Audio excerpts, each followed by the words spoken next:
Good morning. Welcome to the Appeals Court. I'm Justice Peter Sachs. To my right is Justice Sabita Singh. To my left, your right, is Justice Robert Brennan. We'll be your panel for all 6 cases this morning. As you know, if you've been to the Appeals Court before, each side has 15 minutes to argue. There's no rebuttal.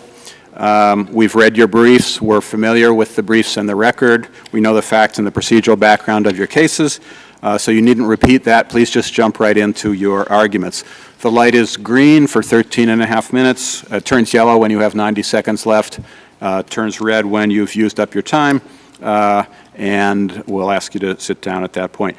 You don't have to use all your time if you don't need to. We usually take a 15-minute break sometime during the morning, often after the 3rd case. So with that, I will call the first case, which is number 22P351, Commonwealth versus Dennis FISETTE. And this is Mr. Weber. Yes, Your Honor. Whenever you're set. Thank you, Your Honor. Philip Weber representing Mr. Dennis FISETTE. Mr. FISETTE's case is here today for the basis that he was denied the opportunity. May I ask you, Mr. Weber, just pull the mic a little bit closer to your... Of course. Great, Apologize. thank you. Usually my problem is being too loud. We'll get it right eventually. Thank you. Mr. FISETTE is here today because he was denied the opportunity for a fair and impartial jury. The issue, as Your Honors are aware, was clearly presented during jury selection. As this was an OUI case, a question was asked whether or not a juror thinks it's improper for a person to have any amount to drink before getting behind the wheel of a car. Obviously, there were a variety of answers with this, and there were numerous jurors who stated that they would have a problem with any amount, regardless. You characterize that as bias. Well, yes, Your Honor, I would, in regards to the fact that I think it would taint the juror's possibility of viewing the case fairly, because the question's not whether a person should have any amount. The question is whether they surpassed the legal amount. A person is... Are you saying then that jurors cannot have opinions? I mean, everyone comes with certain opinions about things, and that would disqualify them? Well, there are certain opinions that do disqualify people. I mean, there's certainly many situations where a person's opinion would lead to an issue of there being a bias that would disqualify them for a jury, to be a juror. And I think this is a situation where this opinion is the heart of the matter. It is the issue in the case, especially in this current case, as there's no question that Mr. FISETTE had had something to drink that night. He even stated to a police officer, yes, he had had something to drink. The question was whether he had surpassed the legal limit. But wasn't the question for the potential jurors whether they could apply the law? Ultimately, that question was asked, but even with that question being asked, well, for one thing, I don't even think it would be necessary to get to that point. I think that is the type of, in this type of case, in this type of situation, I do think once a juror states, because this is not a question that only has one answer. I mean, no one is in support of the idea of someone drinking any amount and driving. That's maybe not the best idea, but there were plenty of jurors that, upon being asked that question, were very clearly able to separate and make that distinction. I mean, there were jurors who answered, well, it would depend on how much, it would depend on, you know, the situation, which is what we are looking for in regards to an unbiased jury. In this situation, once you have an individual who states that they're uncomfortable with any... Isn't that what the jurors who were seated ultimately said? That, yes, it depends on how much. I can follow the judge's instruction about how much, and only vote to convict if someone is impaired, not simply if they've had a little bit to drink but are not impaired. I mean, ultimately, the jurors who were seated stated they would be able to follow the law. If not, this would be a very more clear-cut case. But I think that this is an issue that, again, it's, because this is a case where, in the facts of the case, there's no question Mr. FISETTE had had something to drink, but there was no blood alcohol test that had been done.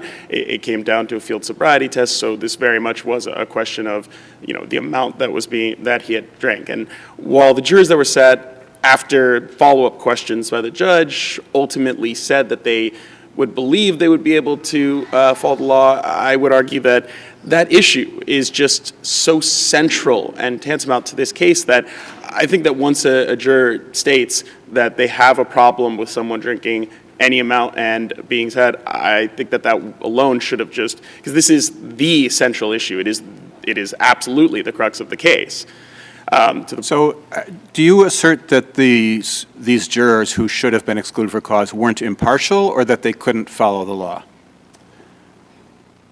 I think the impartiality, I think it goes to both elements of this, Your Honor, because I think that bias in them would influence them. And not even necessarily I'm not even certain how conscious that influence would be. I'm certainly not accusing the jurors of lying to the judge when they said that they would be able to follow law. I believe that they believed they would be able to do that. But I think that, especially when it comes to alcohol, it is such an issue that regardless of what they said, that it is something that has such an impact on a person, an impact on their viewpoints, their morals in regards to such a situation. Well, where they said they could be impartial, then the judge there have to be some extraordinary circumstances, according to the Moore case, that would cause the judge to question their answers. What were the extraordinary circumstances here? Well, ultimately, Your Honor, I think that, like I said, I think that it shouldn't have even gotten to the point of asking them if they're impartial. I think there are some issues when it comes to jury selection that once you have a person that expresses a certain level of bias, that. So what's the test there? I mean, because I assume, let me preface it by asking this. You agree that it's not unusual for folks to sometimes express concerns or opinions or views or values that are at least theoretically problematic, right? Certainly, Your Honor. And then the judge has the job of further inquiring to get to the real issue as to whether they can be impartial, whether they can follow the law, right? That is the So process. what is the test then? How do we know in which question or what circumstances would automatically exclude and for us to tell judges, well, don't even bother with a follow-up question? I actually think this current case is a fairly good litmus test in that regard. I think when the question is the central issue in the case. Is the question whether it's wrong to drink alcohol and drive? To have or whether any it's amount of alcohol. illegal to drive while impaired by alcohol?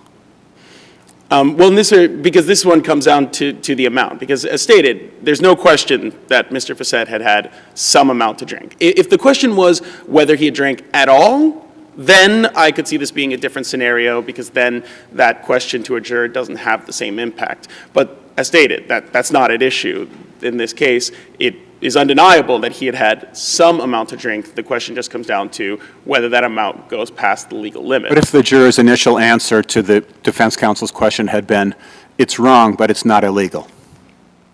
Well, that would have been a different scenario, but I'm not aware. Well, then how is it different? Because those jurors answered, I could follow your instruction that it's not illegal, Your Honor. I think if a juror has the wherewithal to, in their initial answer, before being asked any kind of follow-up, if they have it in their mind to immediately state that they know the difference, that they're able to express that difference without even being asked a follow-up question. So only jurors who know the law already can be seated, not those who say, I don't know the law, Your Honor, but I'm willing to follow your instructions on it. Not necessarily in that regard. I think it's more that if in that hypothetical situation that Your Honor has proposed, the fact that a juror would know immediately to go to that type of point. But even then, I don't believe any juror made any response that was tantamount to that type of situation. But Let me ask you a question by analogy. What if it was an assault and battery was a self-defense? And the question is, do you think it's wrong to hit another person? And people say, well, yeah, I think that's wrong. And then the follow-up is, well, would you be able to follow my instructions that when someone, and you give a brief, is acting in self-defense, then they have a legal right to do so? Would that be a different situation? Or again, as soon as they say, well, yeah, it's wrong to hit another person, they're out? if the question was, if the question was it wrong to ever hit a person, and someone says, I think it is wrong to ever hit another person, I think that would at least bring the issue into question. It would at least bring a question forward. It's hard to know the exact scenarios and the exact case without speculating too much. But I think in the scenario Your Honor described, it would certainly bring forward a question and an issue, because this would be assuming that before jury selection had begun, that the jury had heard a statement of the case that might have indicated that there's a possibility of self-defense. And if after hearing a statement of the case that indicates a possibility of self-defense, if they still answered, it is wrong to hit someone in any scenario before further questions, I think that would bring forward a question as to potential juror bias. And the only reason, just so I'm clear on this too, and I think it's clear in your brief, but the only reason it was error for the judge to deny additional peremptories is because from your perspective, these jurors should have been excused for cause, Yes, Your Honor. and that they weren't. That's the only reason, yes? Yes, Your Honor. I mean, this ultimately does, yes, because it all ties into the same issue, because obviously if, How many peremptories did the lawyer have? I believe it was 6, but I am not 100% So sure. to the extent that the lawyer elected to use a couple on other folks for other reasons, how does that impact the analysis? Well, actually, I'm not even certain if any were used on any jurors except for the ones who had made the same, because at first, every single. One was a police, wasn't one that was a police question? There may have been. I apologize that I don't recall every single premise used. I do know that while the peremptories existed before they had been used up, that the trial counsel did use them on any juror who answered that they would have a problem with alcohol. I apologize that I can't recall if there were other ones used, but ultimately the issue comes down to the same thing, that there would have been, if these jurors had been excluded for cause, I do not believe that the trial counsel would have actually run out of peremptories. Thus, the request for more peremptories was specifically because trial counsel had to use at least the vast majority, if not all, of the peremptories, excusing jurors that answered yes as to the alcohol question. So your prejudice has to do with the use of peremptories, not having to do with an impartial jury. That's your prejudice. Ultimately, it comes down to the same issue. It is ultimately about, it is both. I think the two pretty distinct issues, whether your contention is that you did not have an impartial jury, or the issue about your ability to use your peremptories the way you'd like. Then essentially in this case, I would argue that they're both issues would be presented, because I say that these jurors should have been excused because they were not, trial counsel was forced to use these peremptories. So it both comes down to the fact that there were jurors seated that answered the question yes, and the fact that there were not, that the trial counsel ran out of peremptories, which again does come to there being other potential jurors even outside of the alcohol issue that trial counsel may have excluded using a peremptory had that been an option, had they not run out. So forgive me if my memory is wrong, but there were 5 jurors who answered yes to the question who were declared to be indifferent, right? There were 5. I believe that is the number, Your Honor. Yes. All right. And you have 6 peremptories. Then I apologize, Your Honor, I might have the numbers wrong. What I can recall is that, and I apologize that I should have had these numbers more detailed, so. Assume that's the case, though. You have 5 for the ones that you clearly have a problem with, and then you have 1 left over. So why isn't that just a choice that the defendant made at the time of trial, at the time of the impalement? When it comes to the numbers of peremptories, what I do recall is that there were jurors seated who answered yes to the alcohol question that trial counsel certainly would have excluded had there been remaining peremptories, because trial counsel certainly used up all peremptories. There were none remaining. So if trial counsel did have more peremptories, they would have excluded more of these jurors. So, because if not, then there might not be the same issue if none of the individuals who answered yes had actually ended up on the jury, we wouldn't have the same issue before us. But ultimately, there were jurors seated that answered yes to the alcohol question because trial counsel ran out of peremptories and was not granted additional peremptories despite requesting to do so. So that is why there is essentially, ultimately, a juror bias issue in that regard. As far as where trial counsel may have used the other peremptories, I know that trial counsel, based on the pattern of usage, would have used them to exclude individuals with the alcohol question. And it's certainly very possible that trial counsel would have used some of the peremptories on, or if trial counsel had not had to use them on the alcohol individuals, they might have been used elsewhere. I don't recall, but do you have memory as to whether they used what I think they call the struck method? Did they use the method where you go through the entire panel, get your group that's theoretically indifferent, and then proceed at that point, or did they use what was the old Essex County method where you take one, next, and you knock them as they go, if you get my drift? The second method, Your Honor, where it was knock them as you go, essentially. Okay. That part I do recall. That's why the issue came up more clearly, so it wasn't a question of, at the end, deciding which ones you don't necessarily want. It was as it went along. Thus why it was more clear, and that's why the trial counsel ran out of peremptories despite still having numerous jurors still needed to be seated. Although I do have some more time, unless there's specific questions, I would rest on my brief. Seeing none, we thank you for your argument. We'll hear from the Commonwealth. Mr. Witter. Good morning. Good morning, members of the panel. May it please the court. My name is David Witter. I'm a Boston University School of Law student appearing on behalf of the Commonwealth under the supervision of ADA Krista Elliott, who is seated at council table. This court should affirm the appellant's conviction because the trial judge did not commit a clear error of judgment during jury selection. There are two issues that I wish to address today. First, that the judge used appropriate discretion to determine that the 5 jurors at issue were indifferent. Here, the jurors at issue initially stated they had a personal belief that it was wrong to consume alcohol before driving, not that it was improper. However, they all then told the judge unequivocally that they understood it was legally permissible to consume alcohol prior to driving and said that they could apply the law fairly. The trial judge properly exercised his discretion in finding these jurors were indifferent. Can you conceive of any circumstance where the expression of a personal belief would result in automatic exclusion, as counsel has argued? Yes, Your Honor. I think that beliefs that are facially discriminatory. So, for instance, I believe the counsel brings up in their brief Commonwealth versus Clark, which involves a juror who expresses a belief that African-American jurors were more likely to commit crimes because of their socioeconomic status. And upon further questioning by the judge, the juror essentially never dismisses that belief. In fact, they say that their ability to set aside that belief and apply the law was impaired by that belief. And so I think, is there a bright line in terms of categories of belief, or is it case by case or circumstance by circumstance analysis from your perspective? yes, Your Honor. I think the safest answer to say is case by case and circumstance by circumstance. And in this case, though, what was important was that the trial judge followed up once the juror expressed this belief to determine whether the juror could apply the law and be impartial. And ultimately, that follow-up question, the scope of that voir dire, and the ultimate conclusion as to whether the juror is impartial is within the scope of the judge's large degree of discretion. So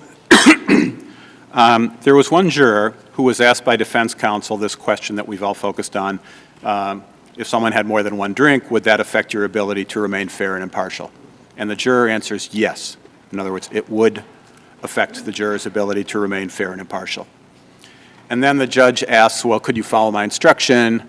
And the juror says, or would you have any trouble following my instruction? The juror says no.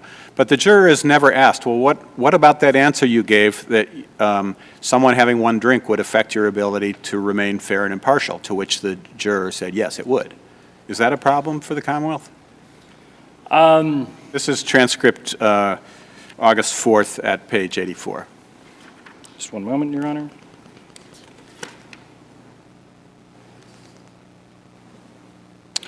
Your Honor, I believe in this case that the judge follows up very quickly and asks the same question he's asked all the other jurors, that the law is that it's not whether you've consumed any alcohol, but so much alcohol so as to impair you. And the juror unequivocally says no. There is no affirmative evidence following that instruction on the law that the juror was unable to follow that law. So I understand what Your Honor is saying. But I think that the judge sufficiently addresses the question and the juror indicates that they can apply the law in that moment. So can we distinguish between whether jurors are impartial and whether they can follow the law? Or is that all one big glommed together inquiry? Your Honor, I think that what the case law says in this subject is that it's up to the trial judge to make that determination as to whether the juror could follow the law and whether they were impartial. And according to Commonwealth v. Williams from 2019 from the SJC, both the scope of the individual voir dire as to whether the juror is capable of being impartial and the ultimate conclusion as to whether the juror is indifferent is within the scope of the judge's discretion. So if the juror says, potential juror says, yes, I can follow your instructions, then the judge can ignore the fact that the juror said, yes, some factor would affect my ability to remain fair and impartial. Your Honor, I think to note the question you asked opposing counsel earlier, essentially, when the judge asks a juror that question, the juror does not know the law. The juror is presumed to be sort of a blank slate on the law, and once the judge imparts that instruction of what the law is, then the juror is then informed and able to apply the law fairly. So I think the circumstance you're asking essentially gets at the same question of do we expect jurors to come in already knowing the law?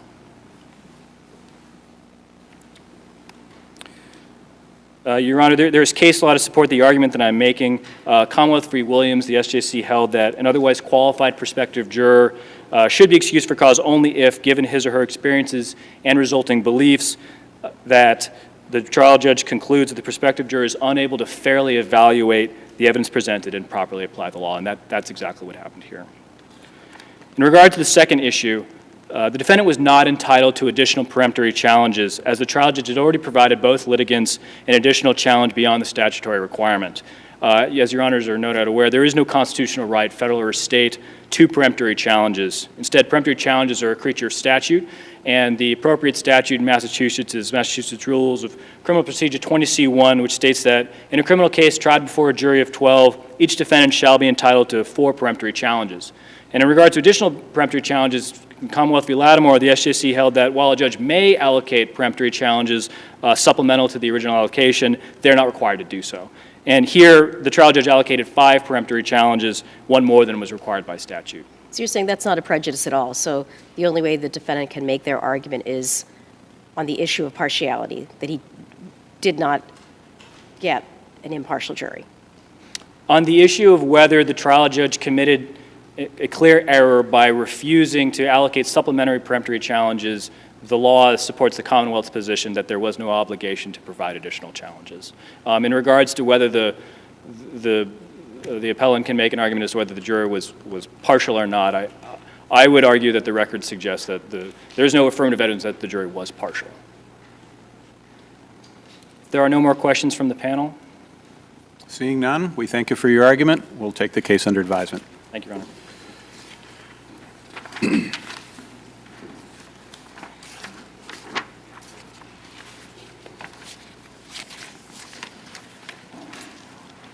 And our next case is 21P414, Commonwealth versus Mario Rosa.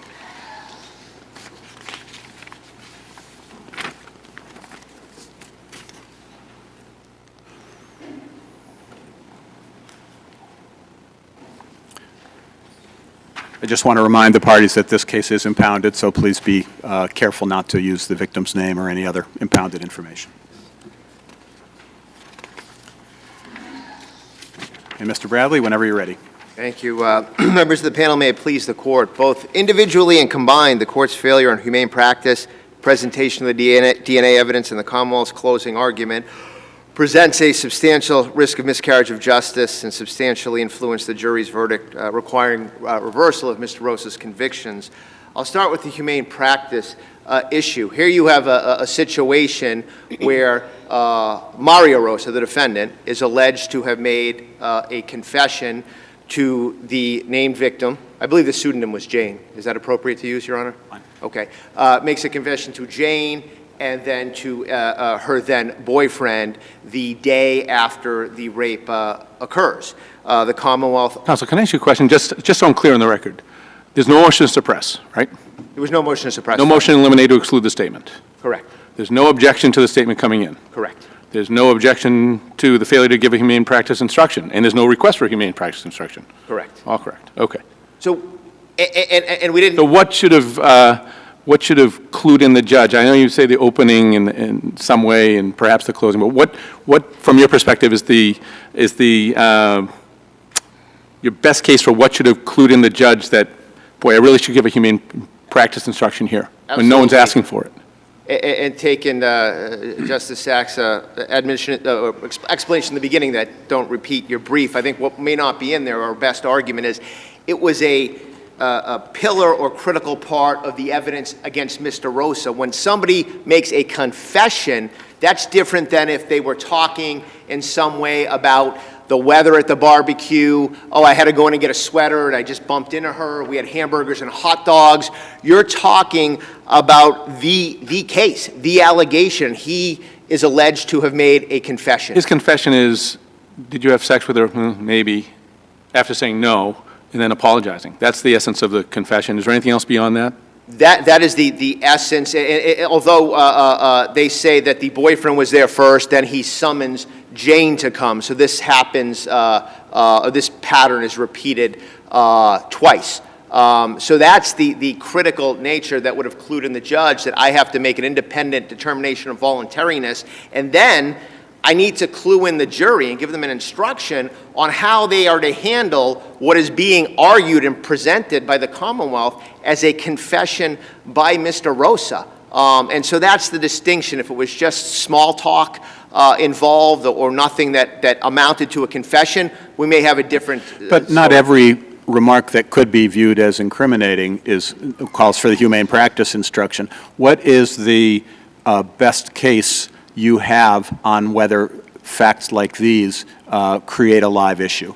So as to I require think humane practice. I'll answer that by also pointing out that intoxication was a live issue in the case, and there was a testimony that Mr. Rosa was highly intoxicated as well. And I think that's Earlier.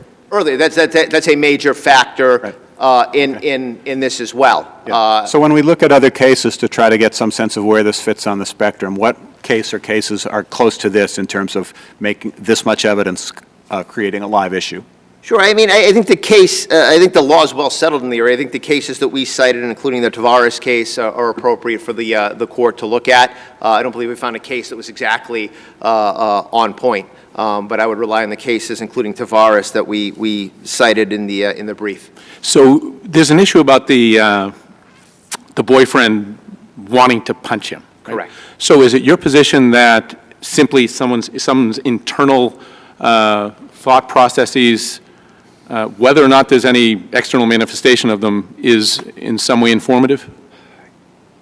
Based on the environment they were in, if it's just in his mind and he doesn't convey it in any way, then no, nobody would know. So what's the evidence that he conveyed it here? The evidence being that he enters the home, that he positions himself in the doorway of the defendant's room, and you know, one could conclude that the defendant was not free to leave, that there was a conversation that occurred that got him to say no and then allegedly confess, and then him bringing the named victim, Jane, summoning her to this area and keeping Mr. Rosa in his bedroom area until Jane gets there, and then having him repeat this exercise with her. What's the evidence that he kept Mr. Rosa there? Well, I believe the testimony was that he, about 20 to 25 minutes later, that he, you know, had called Jane and Jane showed up, and there was no testimony that they had moved from their location. Right, but there's no evidence that I saw that he kept the defendant there. He never said, "Stay here, I'm calling Jane." No, and I don't He think... never said, "Apologize to her." He never said, "I want you to apologize. I want you to say you're sorry or admit that you did it." And the victim said he wanted to apologize. Correct, but he also didn't hold a gun to his head or a knife to his throat in that vein as well. Just because you don't do that or you don't order somebody to do something doesn't mean the setting that you're in is not coercive. And I think based on the facts that were presented and testified to a trial, there was a coercive situation that could be seen, and because ultimately it was a confession under those circumstances, the judge should have made that independent decision on voluntariness and then, you know, instructed the jury on how to consider that very critical statement. So what was the relationship between, can you just review the relationship between the defendant and the person who's speaking to the defendant? So the defendant, Mario Rosa, had no relationship with Jane's boyfriend. They met each other, I believe, Jane, the first time that evening. The boyfriend of Jane knew the individual that stayed downstairs. The name that was used at trial was Danny. His brother, right? No, Danny was the boyfriend of Mario Rosa's daughter. The brother, Joao. Is Danny Pedro's brother? I believe Danny was Pedro's brother and dated Mario's daughter. Joao is the brother of Mario Rosa, and that. Did I misread that they played cards together or that they knew each other back? Well, that was something. Okay, there was testimony to that effect, though, whether Right. the jury or chose to accept it or not. Well, there was testimony, and then in the closing arguments, you know, that I think is fair for the brief, and you can read that, and the law is well settled, but it was misstated by the Commonwealth what their actual relationship was. The testimony, I believe, of Pedro was that he had known him back in Cape Verde. He had seen him a few times, and when they had gotten together that few times, they would play cards and drink and things of... Isn't that the nature of the relationship an important factor to consider, too? Well, the nature of the relationship, that was Pedro and Joao, the brother, not Pedro and Mario Rosa. So Pedro confronted Mario Rosa in his room about committing the rape, not Joao Rosa. But was there anything special about that relationship that would make it a more coercive situation? I don't think there was anything about that relationship presented that made it any more or less coercive at all from the presentation at trial. But I think that kind of segues into what would be a brief comment on the DNA evidence that we outlined in the brief and why we believe it's misleading. I think the question I often see when you're reading appeals court decisions, and there might have been an error, which I think is important in this case, is why does it rise to the level of substantial risk of miscarriage of justice, and why does it require reversal? Before we get there, Sure. Isn't this a motion for new trial with an affidavit and some, isn't that, how do we make this decision? And you put in, seems to me, and I think the Commonwealth argued, that you put information that we have to assess as to DNA, and there are facts, right? There were facts that were testified to. I think you can apply... No, facts in the brief that weren't at the trial and that you're asking us to assess on some level. Right, and I think that when it comes to the importance of the issue and why, if you find there was error, it's a substantial miscarriage of justice, is that you're talking about a situation where you have a relationship with the YSTR that determines paternal lineage. You have a brother in Joao that was present at this cookout and had direct interaction with the named victim, exchanged numbers, Facebook messaging, went to a club or tried to go to a club. He puts it at 15 minutes. Another witness puts them gone 1 to 2 hours. But the significance of the YSTR is a factual question, right? The significance of the different way to look at it and to express the DNA analysis.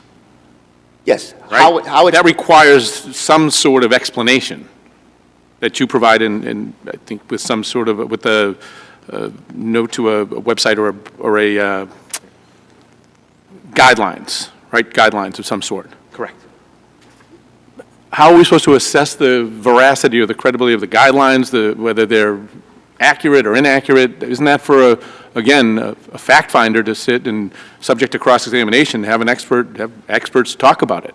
Sure. I understand your point. My argument, I guess, today is with what you have in front of you, even if you set that aside, the testimony of the Commonwealth's expert, I think you can find, based on what we've argued, is misleading, and it creates that substantial risk of miscarriage of justice because you have what a defense attorney would be a dream third-party culprit defense with the situation of Joao and his involvement with Jane on that particular evening, and the testimony, it was the nephew of Joao that puts him in the home at around 3 a.m. When all this was set to occur, when she calls Pedro and says, I've been having sex all night. This isn't a scenario if there was an error and the testimony was misleading, if that's what you find, and that's what we argue, even if you don't consider the extra stuff we put in there.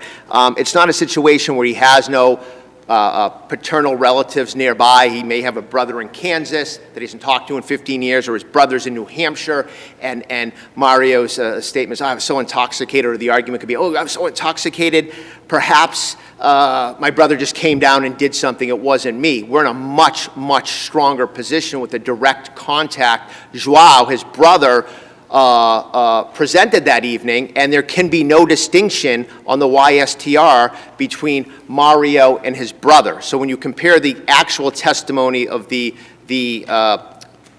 chemist or the analyst, you compare it to the closing argument and what we allege are misstatements, and you look at the critical nature of Joao's involvement that day with the named victim Jane, that's what gets us to a substantial risk. I had a couple questions about your closing argument issue. Sure. First of all, you say that the Commonwealth in closing stated that Pedro and the defendant were still friends, and you essentially say that stretches the evidence too far about their current relationship or then current relationship. Pedro's testimony, as I understand it, was somewhat helpful to the Commonwealth as well as harmful to the Commonwealth.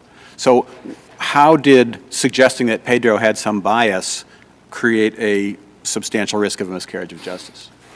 I think when you combine all of the mistakes together, that would be a mistake that if that was the only mistake made, your point would be well taken, Your Honor. So it didn't contribute at all? I think it definitely contributed, but when you... How did it? That's my question. Sure. I think when you suggest it and the harmful effect it would have on the defendant, and you combine it with all the other errors that we've alleged, it's that cumulative effect. But didn't it also have a harmful effect on the Commonwealth? Pedro gave some testimony that was helpful to the Commonwealth. This notion that Pedro and the defendant are still friends is designed to impeach Pedro's testimony. So why didn't that impeachment or suggestion of impeachment in the closing argument, even if it was improper, hurt the Commonwealth just as much as the defendant, and therefore how's there a substantial risk? Right, so I think Pedro and Mario Rosa were never friends. It was Pedro and Joao that had a relationship. Okay. My other question about closing was, you say it's too speculative for the Commonwealth to have argued that the defendant's wife confronted the defendant. Even if it was too speculative, how did that evidence, how did that argument lead to a substantial risk? What difference does it make whether she confronted him or not?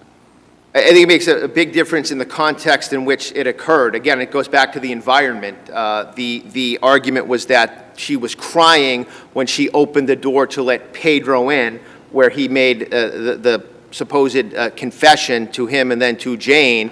And so it was in that context where she's crying. And then the argument, I believe, went on to say that she would have been present when Mario opened the door to leave the bedroom, which was their argument after the rape. And so she would have naturally confronted him about the rape. And if his wife, his loved one, is in tears after confronting him, then that's a sign that he must have done something wrong because she's upset and she's crying. If she confronted him, and there's no, I mean, she saw him coming out of the bedroom where the victim was. There'd been some hours between the time the victim made the allegation to Danny and the time that she answered the door when Pedro came back. So she might have known that, she probably knew that something was going on, but does it make a difference whether it was, I mean, she never said, I'm upset because my husband raped this woman. Well, nobody asked her, but I think the inference can be made that when Pedro comes to talk about the rape and she's seen crying, and then they go back to what she allegedly saw the day before, creates that error. And in combination with the other stuff we've described in the brief, that's where you get to the substantial miscarriage of justice. Okay. Seeing no further questions, thank you for your argument. I will say your brief is not double-spaced. It's substantially more closely spaced than double. It doesn't comply with Rule 20A4C, so please don't let that happen again. Yes, Your Honor. We have a certificate of compliance for a reason. Yes, Your Honor. Ms. Nguyen?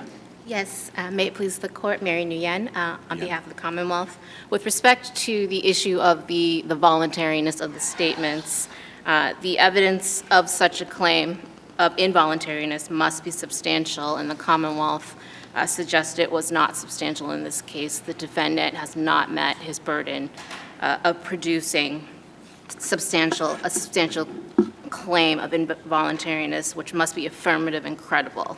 Does intoxication play a role in the analysis here? It does not, because the intoxication occurred the night prior. It did not occur at the critical time when the statements were made the following day. At least 9 in the morning, I want to say. I could be off on the approximation, the time, but it was the following morning. So there's no evidence, no affirmative evidence that the defendant... Drinking had been going on for quite some time, so there could be actually a short gap, right? Do you have an idea of the time frame between the evidence of the drinking? There was an estimate, not approximation, by both Pedro and the complaining witness regarding what time they came to the home. My memory is not precise on that, but I have an inkling that it was around 9 in the morning. But I will defer to the record on the time, the following morning, when they make the drive from Dorchester to Brockton to the defendant's home. It could have been later, so I apologize for not knowing the precise time. But there was a gap in any event. So the Commonwealth's contention is, at that critical moment, there's no affirmative evidence that he was intoxicated. To the contrary, the evidence is that he was responsive in his questions to Pedro. He responded appropriately, he was coherent, he wasn't falling down drunk. So based on the credible evidence, I would suggest to Your Honor that intoxication is not a factor in this voluntary analysis. With respect to... Can I ask you, if it's a close call on whether the evidence of involuntariness was substantial, does the opening statement or does an opening statement or a closing argument inform that analysis at all for the judge in terms of whether the judge sua sponte should give a humane practice? Well, I think there has to be this affirmative credible evidence, and opening and closings are not evidence. So I would say not. And then I also put language about, because I know my brother had mentioned questions by the prosecutor.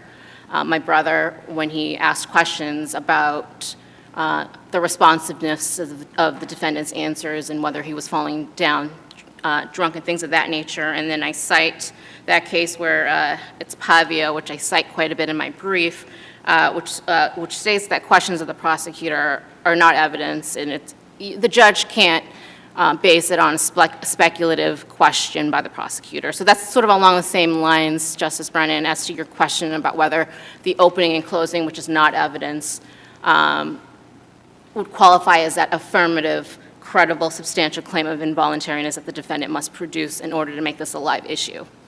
So because it was not a live issue, there was no requirement by the judge to conduct a voir dire on humane practice or provide the instruction where there was no such live issue at this trial, and certainly there was no objection, no motion filed, as Justice Brennan had indicated. And so I also make an argument that notwithstanding... Can I just interrupt with one question? Sure. Why did the Commonwealth make such an issue of Pedro's manner and his calm demeanor and his restrained, respectful voice if the voluntariness of the defendant's statement weren't an issue? Sure, and so I actually sort of addressed that in the sort of my prejudice argument as well, that there is no prejudice, and because that's the credibility of the evidence, including the circumstances of the statement, it's a function of the jury as far as making credibility determinations, and I do cite a case in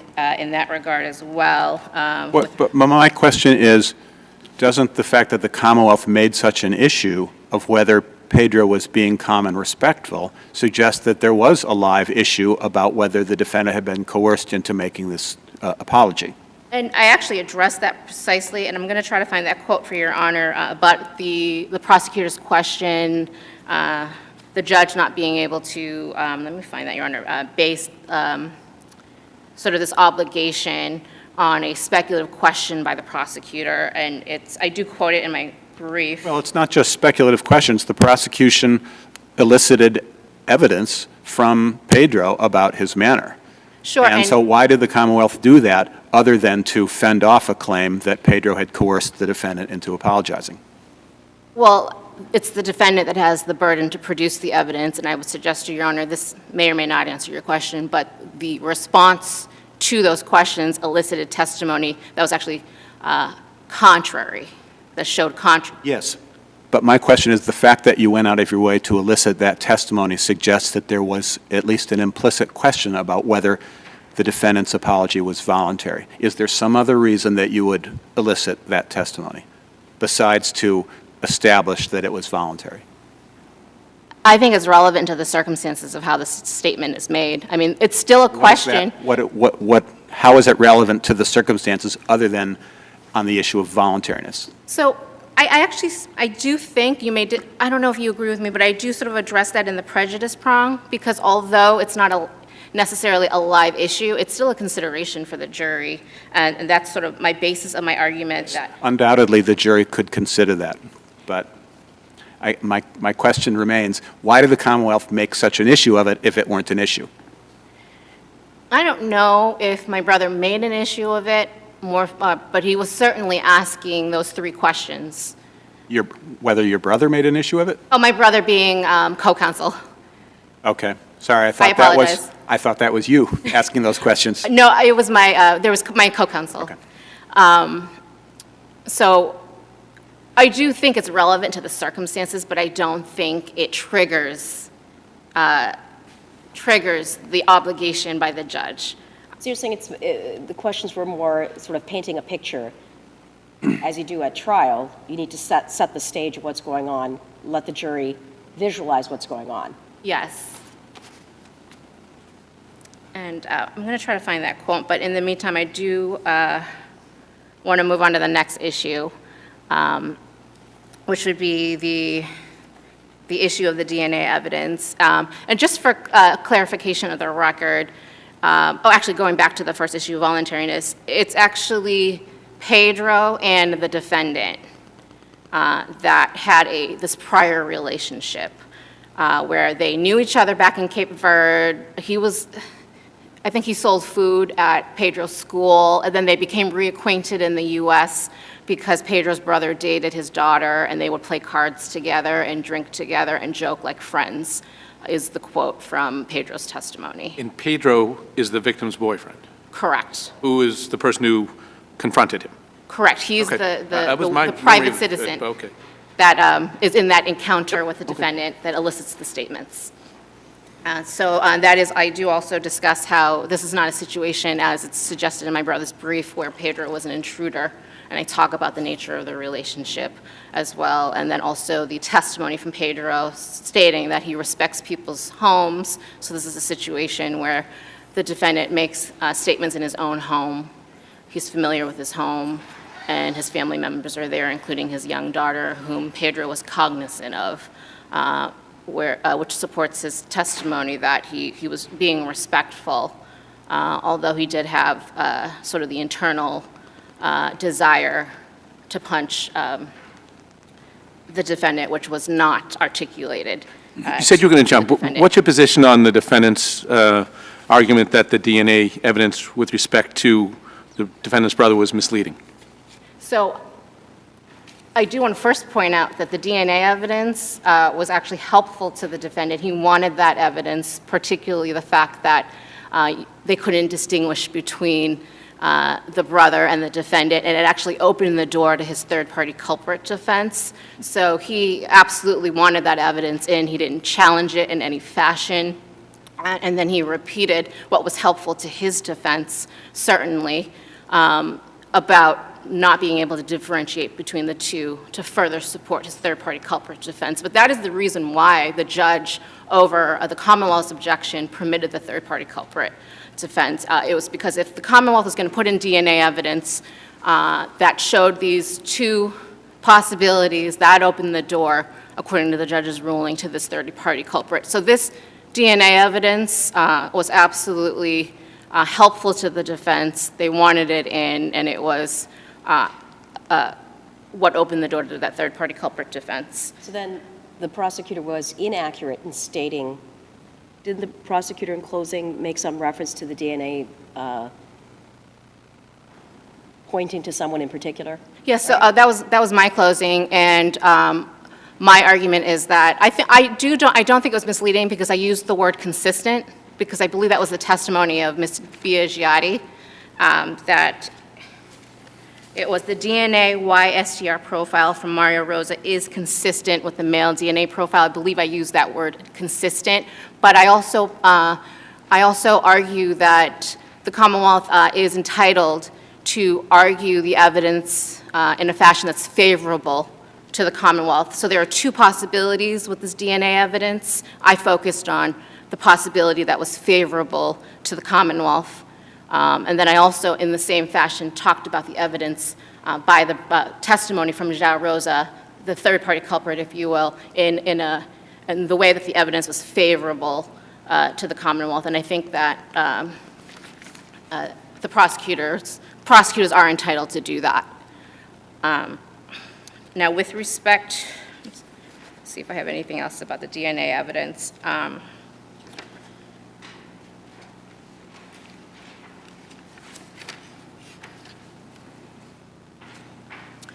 Did Your Honors have any questions about my proposition that all of this factual backdrop that's included in the defendant's brief, none of that, it's silent on the record. There's none of that evidence on the record. It wasn't challenged below. Not seeing any. Okay. And then I'll move on to the closing argument, if there are any questions on closing argument.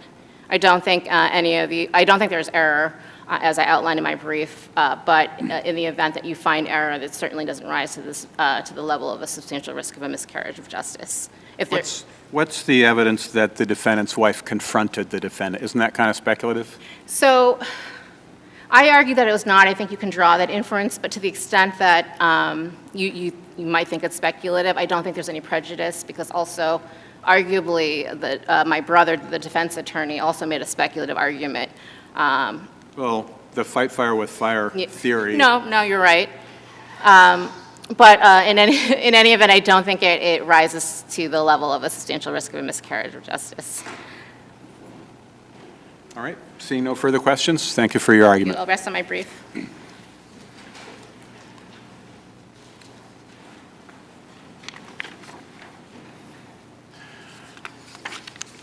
And our next case will be 21P 699, Commonwealth versus Scott Morrison.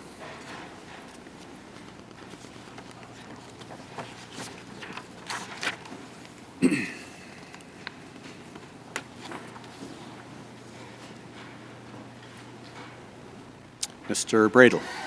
Your Honor, may it please the Court. Timothy Bradle on behalf of Scott Morrison. Your Honors, on 1114, James Robertson disappeared from his home, and his body was discovered on 12/26/15, the day after Christmas. Mr. Bradle, can I just jump in real quick and Yes, certainly. not to interrupt you, but what is the best case that you have out there that stands for the proposition that thereby and by means of are the same thing? Okay, I would go to that Manning case, Judge, out of this court, that talks about the statute means what it says. You can't perform surgery on it. You can't ignore the words. That's what it means. So thereby is an adverb, without getting too strunk and whitey Yep. on us all. Mhm. All right. Thereby is an adverb. Why does it not modify the verb commit? If you read the statute says, can you answer that?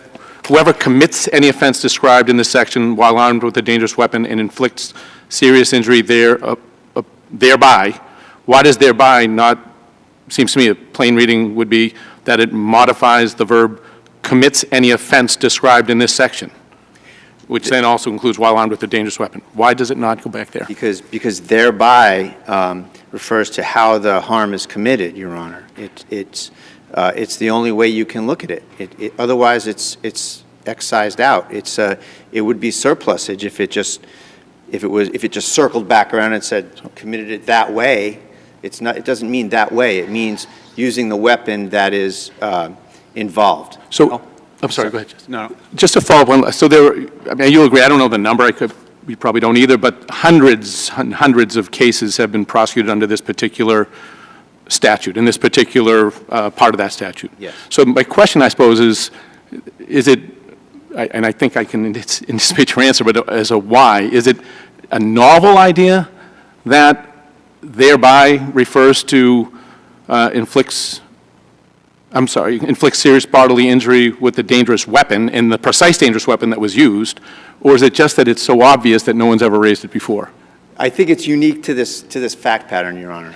Okay. It's hard to articulate it. You kind of find yourself in a word salad when you start to do it. It took me a long time to kind of get my head around it, but you know, the word is there, and even I don't even know how this happened, Your Honors, but the indictment itself just excised the word out of it. It wasn't even in the indictment. But on these facts, Your Honors, it doesn't make any sense. And Let me elaborate a little bit on that, if I may. So in this case, there's absolutely no evidence that Scott Morrison knew anything about any intention to inflict bodily harm on James Robertson. He left the premises to go work on another car. I don't want to belabor it. Can I circle back one more time? Sure. So based on what you're asking us to do in terms of interpreting the statute, if someone kidnaps someone at gunpoint, Yes. one co-venturer holds the gun on the other person while the other person beats him to a pulp. Right. Is it your theory is that that is not an aggravated kidnapping? Because they didn't actually use the gun to beat the person or shoot the person. Here's Is that right? why it's challenging, because your I'm trying to. your hypothetical is different than the facts of this case. Right, but it goes to the core of your argument, so go ahead. I should say why. Yeah. It's different because, Your Honor, the infliction of bodily harm here was not within the joint venture. Your Okay. hypothetical, it's part of the joint venture, that they're going to harm the guy. Right, but if we're looking for what the statute means and what the word thereby means and what it again modifies, why should that make a difference in terms of the technical reading of the statute and the words apostrophe S meaning? So as applied to this case, Your Honor, you have a joint venture that I would contend on the evidence only extends as far as it involves allegedly Mr. Morrison, that he's to act like a constable and bring this guy to me, bring him to me, so to speak. And he then leaves. He's done. Even on the cooperating witnesses' testimony, Ritchie, neither Ritchie nor Morrison had any idea, and more importantly, for our purposes, had no shared lethal intent or no shared intent to harm. I'm not sure I understand the relationship between what I sense to be two arguments you're making. One is that thereby means that the serious bodily injury has to have been inflicted with the dangerous weapon. Yes. The other is that there's no evidence that the defendant shared Feeney's intent to inflict serious bodily injury. Yes. What's the relationship of that second argument to the first one about whether the statute is sufficiently clear? Sure. It's complicated, Your Honor, because on this set of facts, the joint venture, as it applies with Morrison, ends when Morrison, on this evidence, when Morrison brings Robertson to Feeney. And he leaves. He goes and works on cars.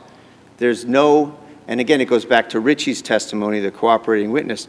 He said there was no shared intent to harm. So if the serious bodily injury was not inflicted with the dangerous weapon, but Morrison nevertheless had the intent to inflict serious bodily injury, Right. then you lose? Morrison wins either way, Your Honor. Morrison wins if he doesn't share the intent under Tejada, which is cited in my brief, which says that a co-conspirator, a co-venturer is not responsible for acts outside the venture, even if it furthers the venture, unless he shares the intent. There's no shared intent here. That's why this never should have happened to Morrison in terms of the 25 to 30, the armed kidnapping. But to Justice Sachs's question, which I'm not sure you answered, but respectfully. I'm sorry. No, if assume for the moment they shared the intent, you're asking us to make a broader statement about what this statute means and what the words mean. So assume for the moment they shared the intent, but they didn't use the gun. Right. That was the while armed with the dangerous weapon part of it. Right. Do you lose? I think, okay, I understand your question now, Your Honor. I understand your question. Okay. I think Morrison would lose if he was part of the joint venture. If he shared the intent, he would lose because then it is, as Judge Cosgrove said, a continuum. Here it's not a continuum, though, because there's no shared intent.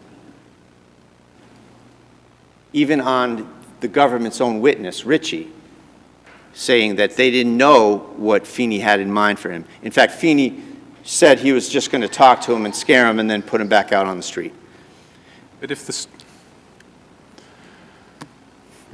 statute requires that the dangerous weapon be used to inflict the serious bodily injury, Right, if that wasn't the dangerous weapon used in the kidnapping, right. then Morrison wins. right, even though he had I'm not quite understanding the relationship, but Okay. If the gun were used later on in on this set of facts, Your Honors, then Morrison loses because he had the gun at the beginning of what would be a continuum under Judge Cosgrove's words. But here, the facts of this case, it's sort of almost an as-applied argument here. The facts of this case, Morrison's gone after he's a constable, and again, on these evidence, this is an ID case, and Morrison denies involvement, Your Honors. But in terms of arguing the evidence, Morrison's gone. Morrison goes and fixes cars. That's corroborated by the text messaging. Can I just, you say it's an ID case, and understanding that you raised an issue with the ID, Yes. the co-venturer testified. How does that, Yes. it kind of weakens his identification case, wouldn't you say? When, Yeah, it certainly does. Okay. He's, and was that really the defense? That's not just, wasn't my read. Your Honor, Ritchie is not to be believed, and there's no corroborating evidence whatsoever of Morrison's involvement. And Maybe so, but are you suggesting that the trial, that it was yours, that your theory of defense was a misidentification or a lack of identification? It's everything, Your Honor. And I Because you just said it's an ID case. Yes, I would point to the Camry evidence, Your Honor. They got the wrong car. There's no cell phone evidence linking Morrison. He's at the house working on cars. He's the hapless junkie that they wanted to pin it on. This was someone else. But as I must, Your Honor, I'm also arguing the evidence that was put in under the umbrella of sufficiency of the evidence and legal error. So I'm arguing everything on behalf of Mr. Morrison here. And yes, if hypothetically we were to agree with you on your statutory argument, what would be the remedy? Would you get a new trial? Could the Commonwealth ask that instead that the defendant have a verdict on the kidnapping while armed with a firearm entered as a lesser-included offense and remand for resentencing? What would we do? I think it would be a new trial, Your Honor, because Judge Cosgrove sent it to the jury under the aggravated statute, and on the facts of what was adduced at trial, this was not that crime. But there was sufficient evidence, putting aside your other arguments, there would be sufficient evidence that a firearm was, that the kidnapping occurred while the defendant had a firearm. Yes, kidnapping while armed, All right. but the... So putting aside whether any injury was inflicted, I mean, that's a separate crime, isn't it? Right. Kidnapping while armed, in essence. So isn't that a lesser-included offense here? That's the 10-year kidnapping Yes. charge, Your Honor, yes. Yes. So could there be entry of a verdict of guilty on that offense and resentencing? I suppose so for the 10-year crime, Your Honor. The way I look at it, I guess, is that putting the aggravator in front of the jury, I think, just tilted the scale. And I would ask for a new trial, but I certainly would defer to the court on that. Can I just follow up? And you said, with respect to your identification Yes, issue. Your Honor. Okay. Yes. Are you suggesting here that this is a Creighton circumstance where there was no prior identification, or a circumstance where it was an equivocal prior identification? It's sort of a continuing theme in this case, Judge. It's complicated, because in this case, there were That's several... one or the other, right? Either there was a Right. pretrial identification, Right. Yes. or there was Okay. not. And if was it? there was, Yep. was it equivocal or unequivocal? So There was an unequivocal... the fourth identification incident in this case Right. was unequivocal. The first two were misidentified. so that doesn't fall under Creighton then? The fourth being the lineup. Yes, the fourth being the lineup. Well, this is my argument, Your Honor, Justice Brennan, is that the first identification incident, so to speak, was a photo array where neither Morrison nor Ritchie were present. Right. And Mrs. Robertson made an identification. Same with the second one. Right. Not present, made an identification. So there's someone with an inclination to ID people that have nothing to do with this case. But just again, Creighton deals with situations where there's no prior identification out of court. Yes. And the Commonwealth wants to offer an in-court identification, correct? Yes. So that does not apply? Because Yes, there Your was, is that correct? Yes, And then that's Collins deals with situations where there was a prior identification, but it was equivocal. Good reason issue. All right. Yeah. And then they need a good cause, good reason. Yes. So is that then, it seems to me, is your argument? Yes, yes, that's my argument. Okay. And what about this lineup makes it equivocal? From your position, what's the best fact or the best series of facts that support your argument that the mother of the victim was equivocal in her identification at the lineup? She was not equivocal in her identification at the lineup. Okay. She was not. So However, then why is that not just a weight of it and of the identification, and how is the judge then abusing discretion by permitting an in-court ID? because Or in this committing case- error, I should say. Because I want to ask the court to look at it in the totality of the circumstances in terms of whether there was a positive identification first. And if you look at the circumstances of someone who's already displayed an inclination to misidentify on 2 occasions, and then, Can I say, did I misread that? My memory is that on the sketch, yes, she said, that's not really it. And on the photos where your client wasn't there, she Right. doesn't identify anybody. Right, but she So what's the identifies other inclination to people, identification? 80, 90%, this is the driver, that's the other guy. She does, so she wants to identify someone. She's someone who You're wants to... suggesting that her identification of other co-venturers Yes, should suggest to us that she has an inclination or in some way to identify people? that she misidentified people on 2 prior occasions, Your Honor. Okay. People that had nothing to do with this, fillers of a photo array. She identified fillers. And then she testified, and this is in my brief, that she was unable to give enough information for a composite. And then she does a lineup. And the circumstances of the lineup are incredibly important. It's post-indictment, it's post-arraignment. There was pretrial publicity. Mr. Morrison was on the news. There were pictures of him in the news. Mrs. Robertson was present at the arraignment. And this is the kicker. She had to know that Morrison was going to be in the lineup. She knew that at this point, no one would be there. Sorry, she knew that the guy would be there. So the whole thing was incredibly suggestive. Okay. I think we've got your argument. Thank you. Not seeing any further questions? Thank you. Thank you, Your Honor.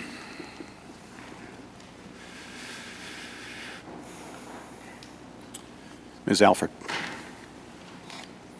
Good morning, Your Honors. Pamela Alford for the Commonwealth. May I ask you to please pull the microphone just a bit closer? Thank you. Of course. The Commonwealth asked this court to confirm the convictions for aggravated kidnapping, manslaughter, and conspiracy for the death of James Robertson. Starting with the first issue, the key word here is not thereby. Commonwealth actually agrees thereby modifies the offense, as noted by Justice Brennan. The offense is whoever commits any offense, so the offense of kidnapping described in this section, while armed with a dangerous weapon. The important word here is armed. In this court, Defendant doesn't hinge his argument on armed in any way that I can see. He doesn't challenge that armed or he doesn't claim that that is ambiguous. it He is not, hinges it all on thereby, as I read his argument. because thereby modifies armed with a dangerous weapon. And armed with a dangerous weapon has a very specific, consistent meaning through, I would suggest, hundreds of years of case law, which is armed means the possession. What case says thereby means armed with a dangerous weapon? You cited one case in your brief, but I looked in it and I didn't find the word thereby there. I don't suggest thereby means armed with a dangerous weapon. I used to say the Commonwealth's argument is that thereby reflects back to the offense. And the offense is kidnapping while armed with a dangerous weapon. So then the thereby then modifies the verb commit. Yes, Commits Your any Honor. offense described in this section while armed with a dangerous weapon Both. as a clause, it seems to me, but again, I'll hear your argument that it doesn't modify armed, it modifies No, the verb commits. Yes, Your I Honor. just don't see how that sentence is relevant. It modifies commits.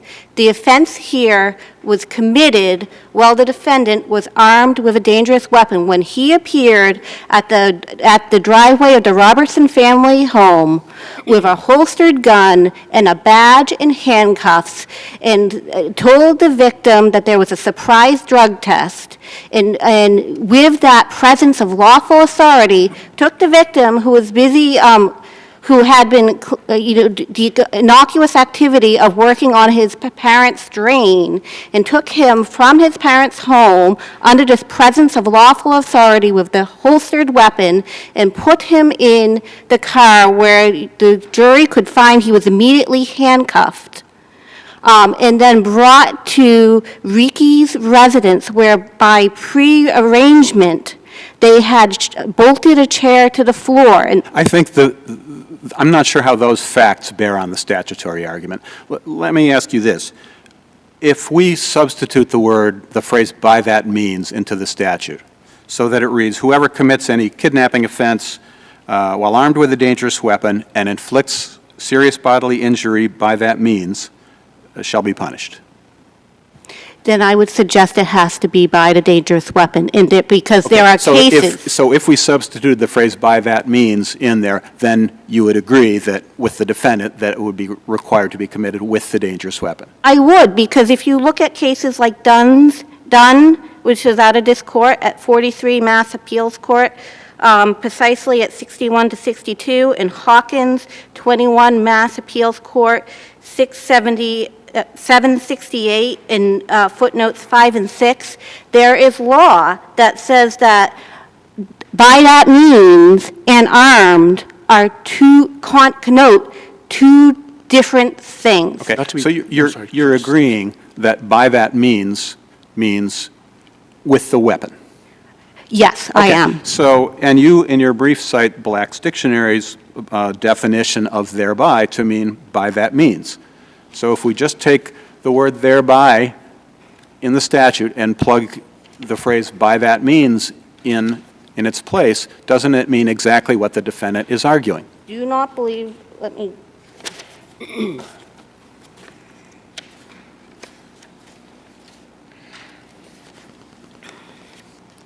because it's by the means of the commission of the armed kidnapping.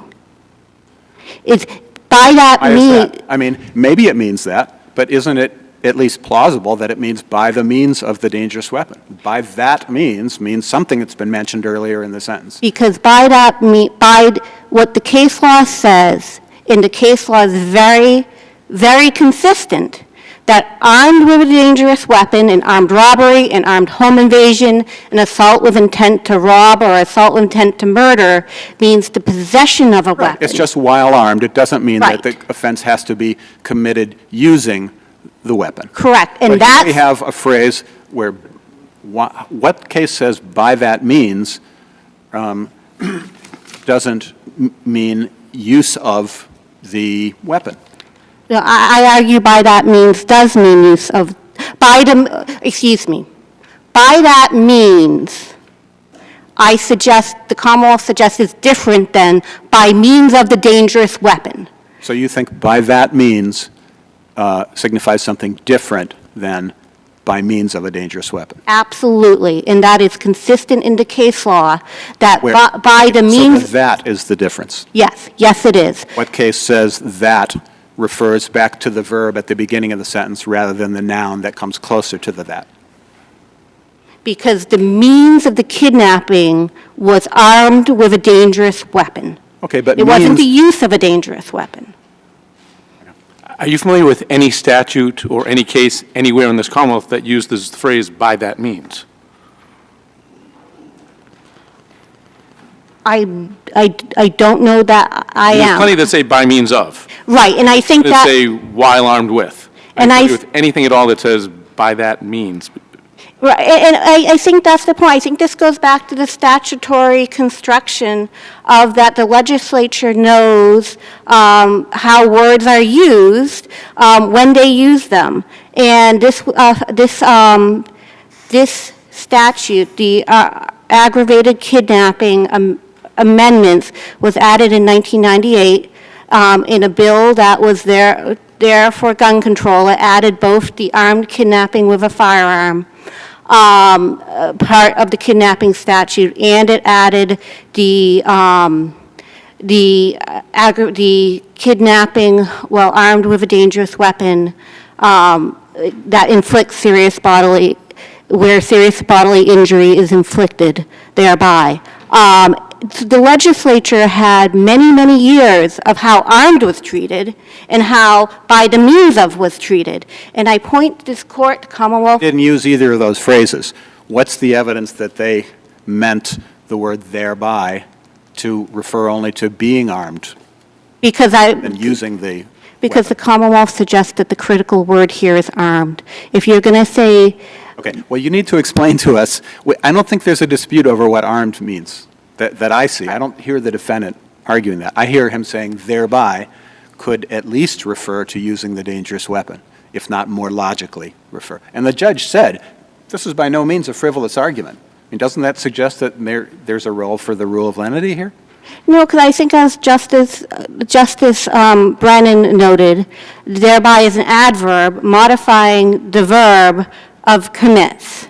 That this isn't by that means, that by that means goes back to the offense at whole. And that is, in fact, what the judge found to be the more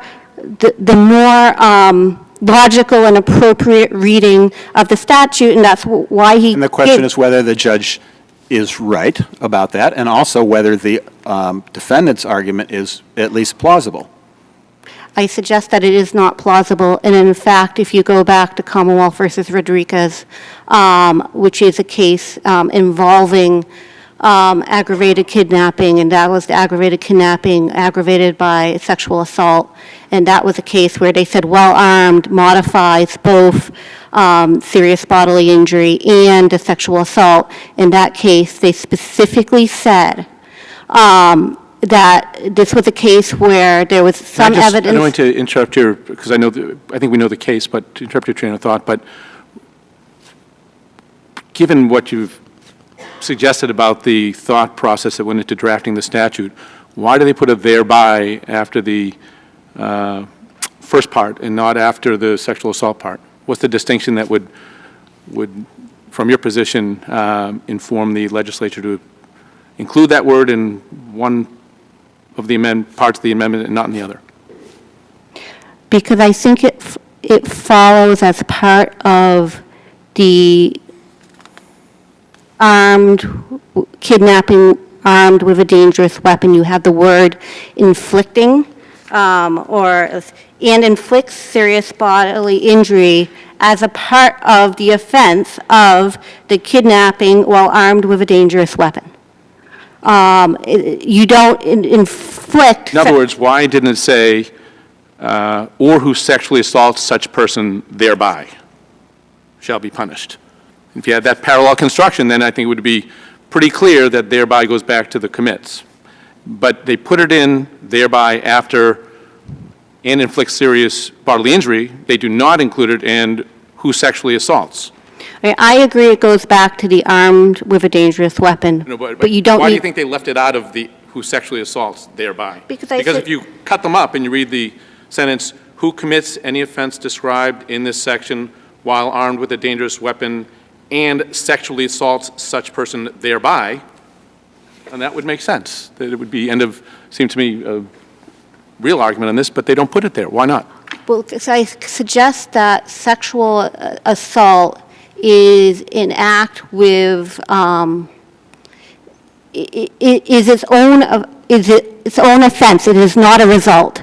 The inflicting serious bodily injury is a result. And contrary to appellant counsel's argument, you do not need a shared intent for serious bodily injury. The intent for kidnapping is the intent to restrain. And that comes from Commonwealth versus FISETTE and Commonwealth versus Orbely. I also point this court to Commonwealth versus Johnson, which was an assault and battery by means of a dangerous weapon case, where this court specifically said, and this was an appeal on a McCarthy issue, that you don't need to show on a general intent crime the intent to inflict serious bodily injury.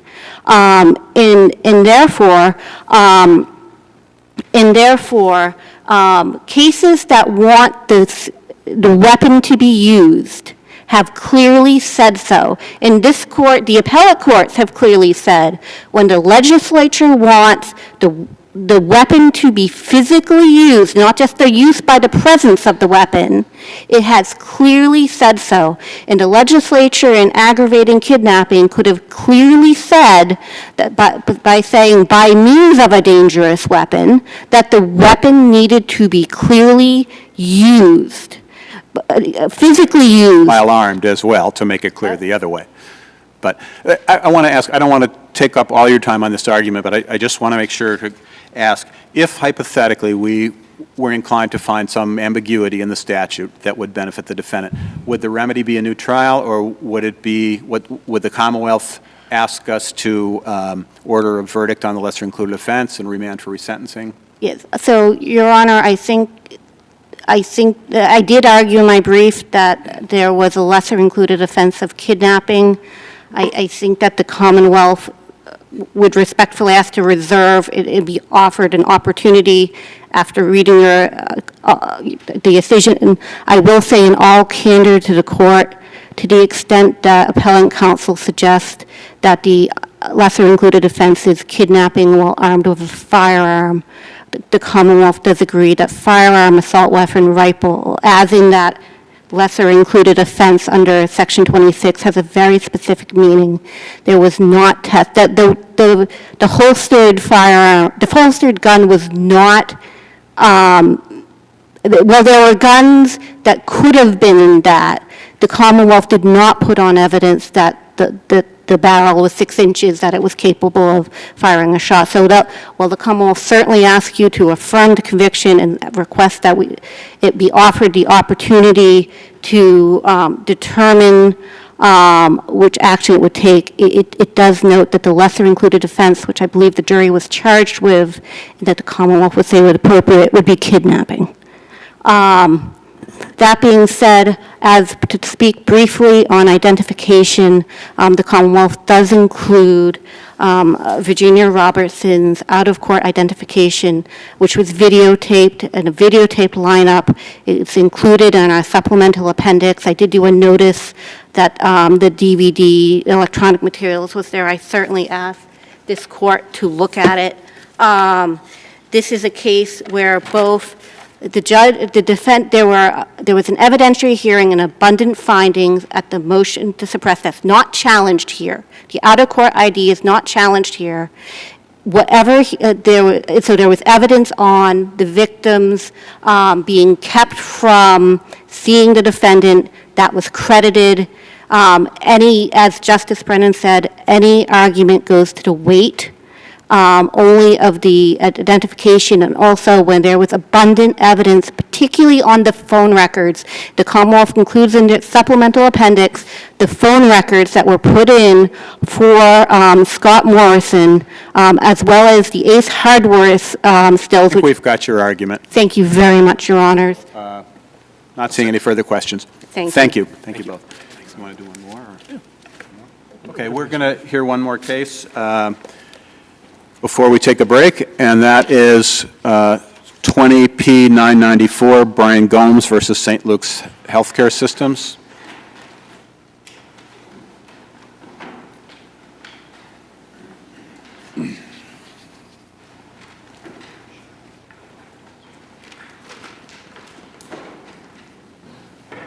Just a reminder to counsel, this case is partially impounded. I'm not sure that any of the impounded information would have to come up in argument, but I just caution you not to. And with that, we'll hear from Mr. Leontire. Yes, Your Honor. Thank you.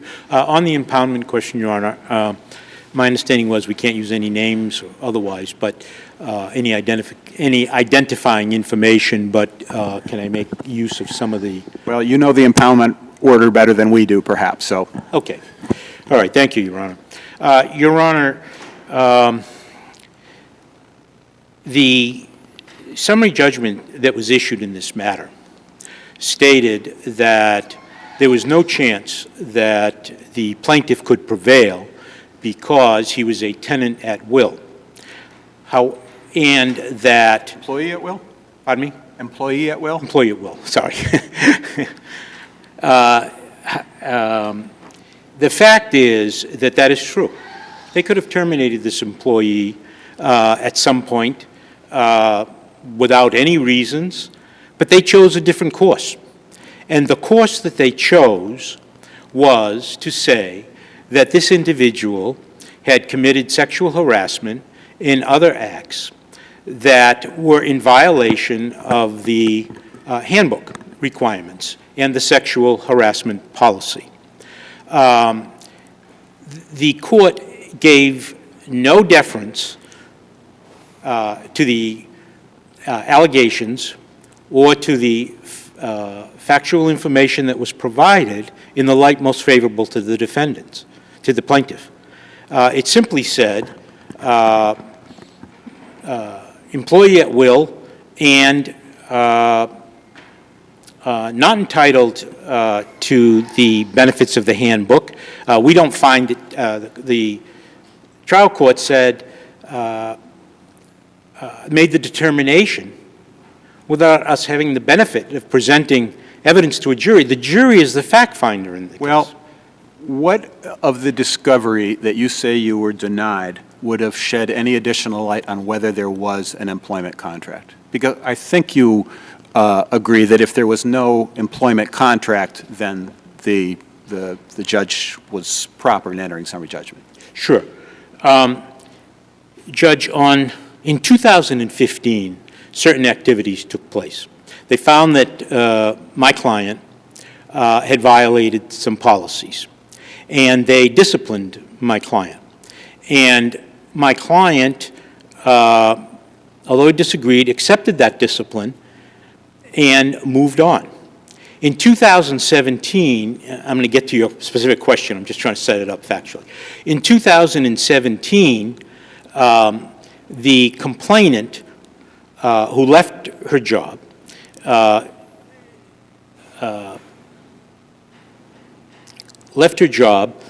filed an MCAD complaint.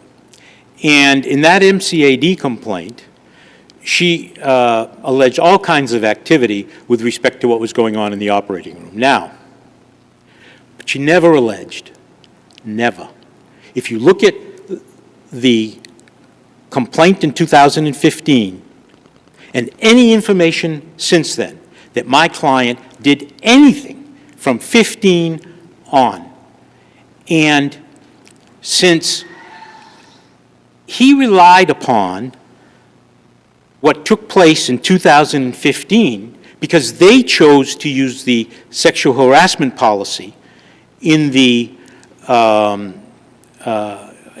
part of the handbook, that I believe he had a right to rely upon what took place in 2015 with respect to the discipline that he undertook. Now, they could have chosen not to even go that route. They could have chosen simply to say, goodbye, that's it. But then it became very public because he's a local politician. I want to make sure you get to my question, which is what additional discovery that you say you were denied improperly would have shed light on whether there was an employment contract here? Whether and to what extent they relied on information derived pursuant to an investigation under the employment contract to terminate him.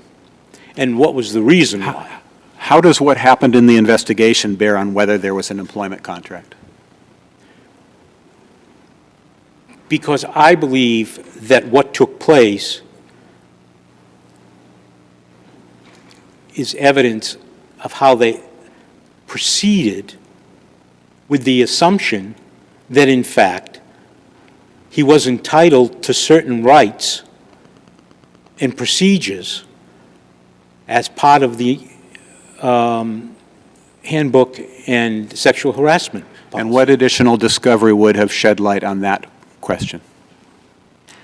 Whether or not, in fact, Which document requests or which depositions, I guess is my question. my document request for the investigative report without the lawyer's conclusions in that investigative report, number one, that would provide, my interrogatories, my depositions that were denied. And the reason I had such extensive depositions was because I was not allowed access to the investigative report. I'm sorry, Yeah. You were allowed to take 10 more depositions of the people who are the management people. Yes, but seems to none me. of them, I wasn't And- allowed to ask them any questions of substance to the allegation in my complaint, which was, this was a cover-up. You weren't precluded, were you, from asking questions about whether there was a contract? No, I could have asked those questions. Okay, so my question again is, how would the discovery that you were denied have shed any additional light on whether there was a contract? Because if it wouldn't have, then I don't see how, even if it were improperly denied, it resulted in any prejudice. Your Honor, the mere activities that were taking place here, in my opinion, indicate they recognized the employee was entitled to certain rights. They said that he was entitled to be told what took place, he was entitled to rebut what took place. All these so-called rights, if he wasn't entitled to them, why did they tell him he was entitled to them? If it's not required, then why offer it? So I assume that wherever they said he was entitled to them, you pointed that out in your summary judgment opposition? Yes. Okay, so then you didn't need additional discovery to find that? Not If you with pointed respect it to out. the employment contract itself, but with respect to the question of why was he disciplined In when other I words, have... whether the reasons for discipline violated a contract if there was one. I'm sorry, Judge. In other words, you wanted discovery into whether, if there was a contract, it had been violated by the means that in the Absolutely. manner that they terminated him. Absolutely. Okay. So not going to the existence of the contract, but rather whether it was violated. That's correct. Okay. So, counsel, at some point, you agree that the judge has at least some authority to oversee and monitor the extent of discovery? Yes, of course. Okay. And you sought to depose, or your client sought to depose 29 employees there, right? I did, but only So how many? after, Judge. I couldn't get any documents. And therefore, and then what happened, But I guess my question is, Yeah. part of your argument seems to me that the judge improperly and unfairly limited your ability to depose those witnesses, or to depose witnesses, both in the number and in the content of the depositions. yeah, mostly, I wasn't so concerned about the number, Judge. I was much more concerned that I wasn't allowed to ask any substantive questions. Great. So the 10 versus the 29 is not really an issue then for us? All right. Okay. And specifically, it was questions about misconduct allegations made by other employees? Oh, yes, significant ones. I mean, here we ended And up... how would that shed light on your client's claim? Okay. The hospital settled with the complainant for $200,000. My client was alleged, which was found not to be credible in 15, to have licked the complainant's hand, and some other issues that were raised in 2015. There is no doubt in my mind, none. Well, let me back up for a moment. If I had had that investigative report and understood, let's say that every one of the doctors that had been charged with harassment by this complainant, if they found that those doctors had not committed any of those allegations, any of those affronts, and no one else committed any of those affronts, and just my client did. Do you have to make some sort of a showing to get that, or you can just issue request and expect they're going to be allowed by the judge without any offer of proof, without anything at all to substantiate that. No, I have, and if you look at the. So that's, where is it? It's in the impounded for volume. Over the claimant I deposed, and she went through in detail, and I highlighted for the court in detail all of the allegations against all of the other individuals. And that is in that impounded material, okay? And look, of all these people, I get a lowly orderly, two of them, two lowly orderlies that get fired, and no one else. We had no information about any of these other allegations and why. I know why, and I know why they gave her $200,000. They gave her $200,000 and fired my guy because they didn't want the information about the doctors and everyone else in that operating room, this horrendous harassment that was going on, horrendous. The size of patients' penises being discussed, the people grabbing patients' breasts, the fact that when nurses bent over to move a patient, the doctors would look down their blouses and talk about their breasts. All of this information this hospital did not want to get out. And so they settled with this woman, and they sacrificed my client and one other orderly. And I believe I can show that with the proper discovery. And I was denied that discovery. And it was relevant. And it wasn't speculative. I provided the information of why I was looking for it.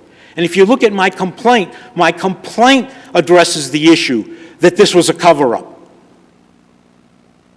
So the hospital argues that by not invoking Rules 56F to seek more time to do discovery, you've waived that issue. How do you respond to that? I did file motions. I asked for extensions of time, and I was denied. Well, I'm not sure what additional extensions. You were given 2+ months to conduct those 10 depositions. No, I wasn't given 2+ months. Yeah, from October 22nd through January 1st? I'm sorry, Judge, I can't quite remember the timeline there, but may I say, just take my position. I'm going to do 10 depositions of people that I can't ask the substantive questions on? What's the point of that? Well, I'm asking not about what you were permitted to ask at those depositions, but now whether you needed more time. If you needed more time, isn't the proper way to do that through filing a Rule 56F affidavit or request or motion, and where did you do that? I filed an emergency motion requesting more time to do the depositions, and it came back and said you can do, I believe it was 15 hours of deposition for all 29 people over a 3-day period. That's what I was given. And I filed a motion on that issue. And I was denied, except to the extent that I just said. If this case stands, then anyone with a significant harassment, sexual harassment going on in an institution can simply, in my opinion, shut down that investigation, pay off the claimant, and throw out somebody as a sacrificial lamb. It is wrong. It is wrong to cover up what took place at this hospital emergency room. And that's what took place here. And I don't know why. I honestly don't know why. I made the arguments. If you look at my motions, if you look at my briefs, if you look at my request to the trial judge, I explained in detail and with facts why I needed this information over and over again, and it was denied. I do not know why. Other than, I don't want to speculate beyond, I understand the court has discretion, but discretion has its limits when I'm asking for something that is relevant to what has taken place.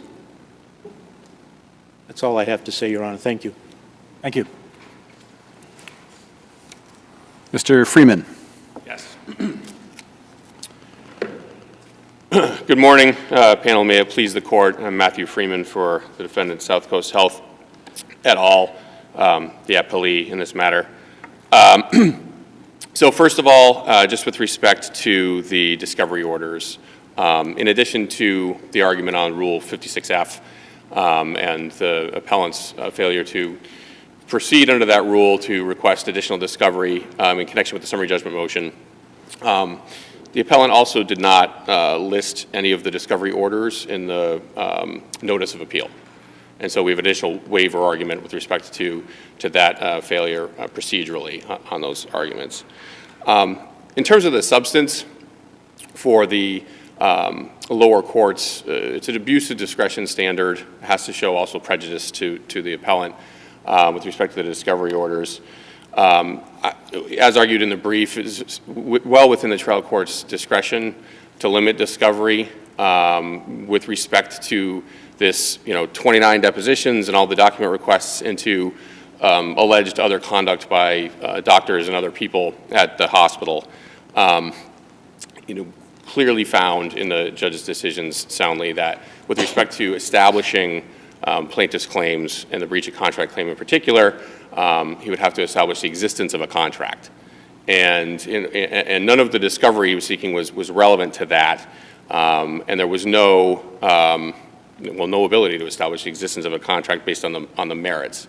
And so limiting discovery to issues related to was there a contract that existed rather than this being at-will employment is really what was central to those discovery orders that the judge issued in the case, limiting discovery and allowing the appellant to take some discovery, which the appellant chose not to take, related to the issue of whether a contract was established at all. Because if there's no contract, there could be no breach. And so that fundamental issue of the lack of a contract to begin with was sort of a fundamental failure of his claim.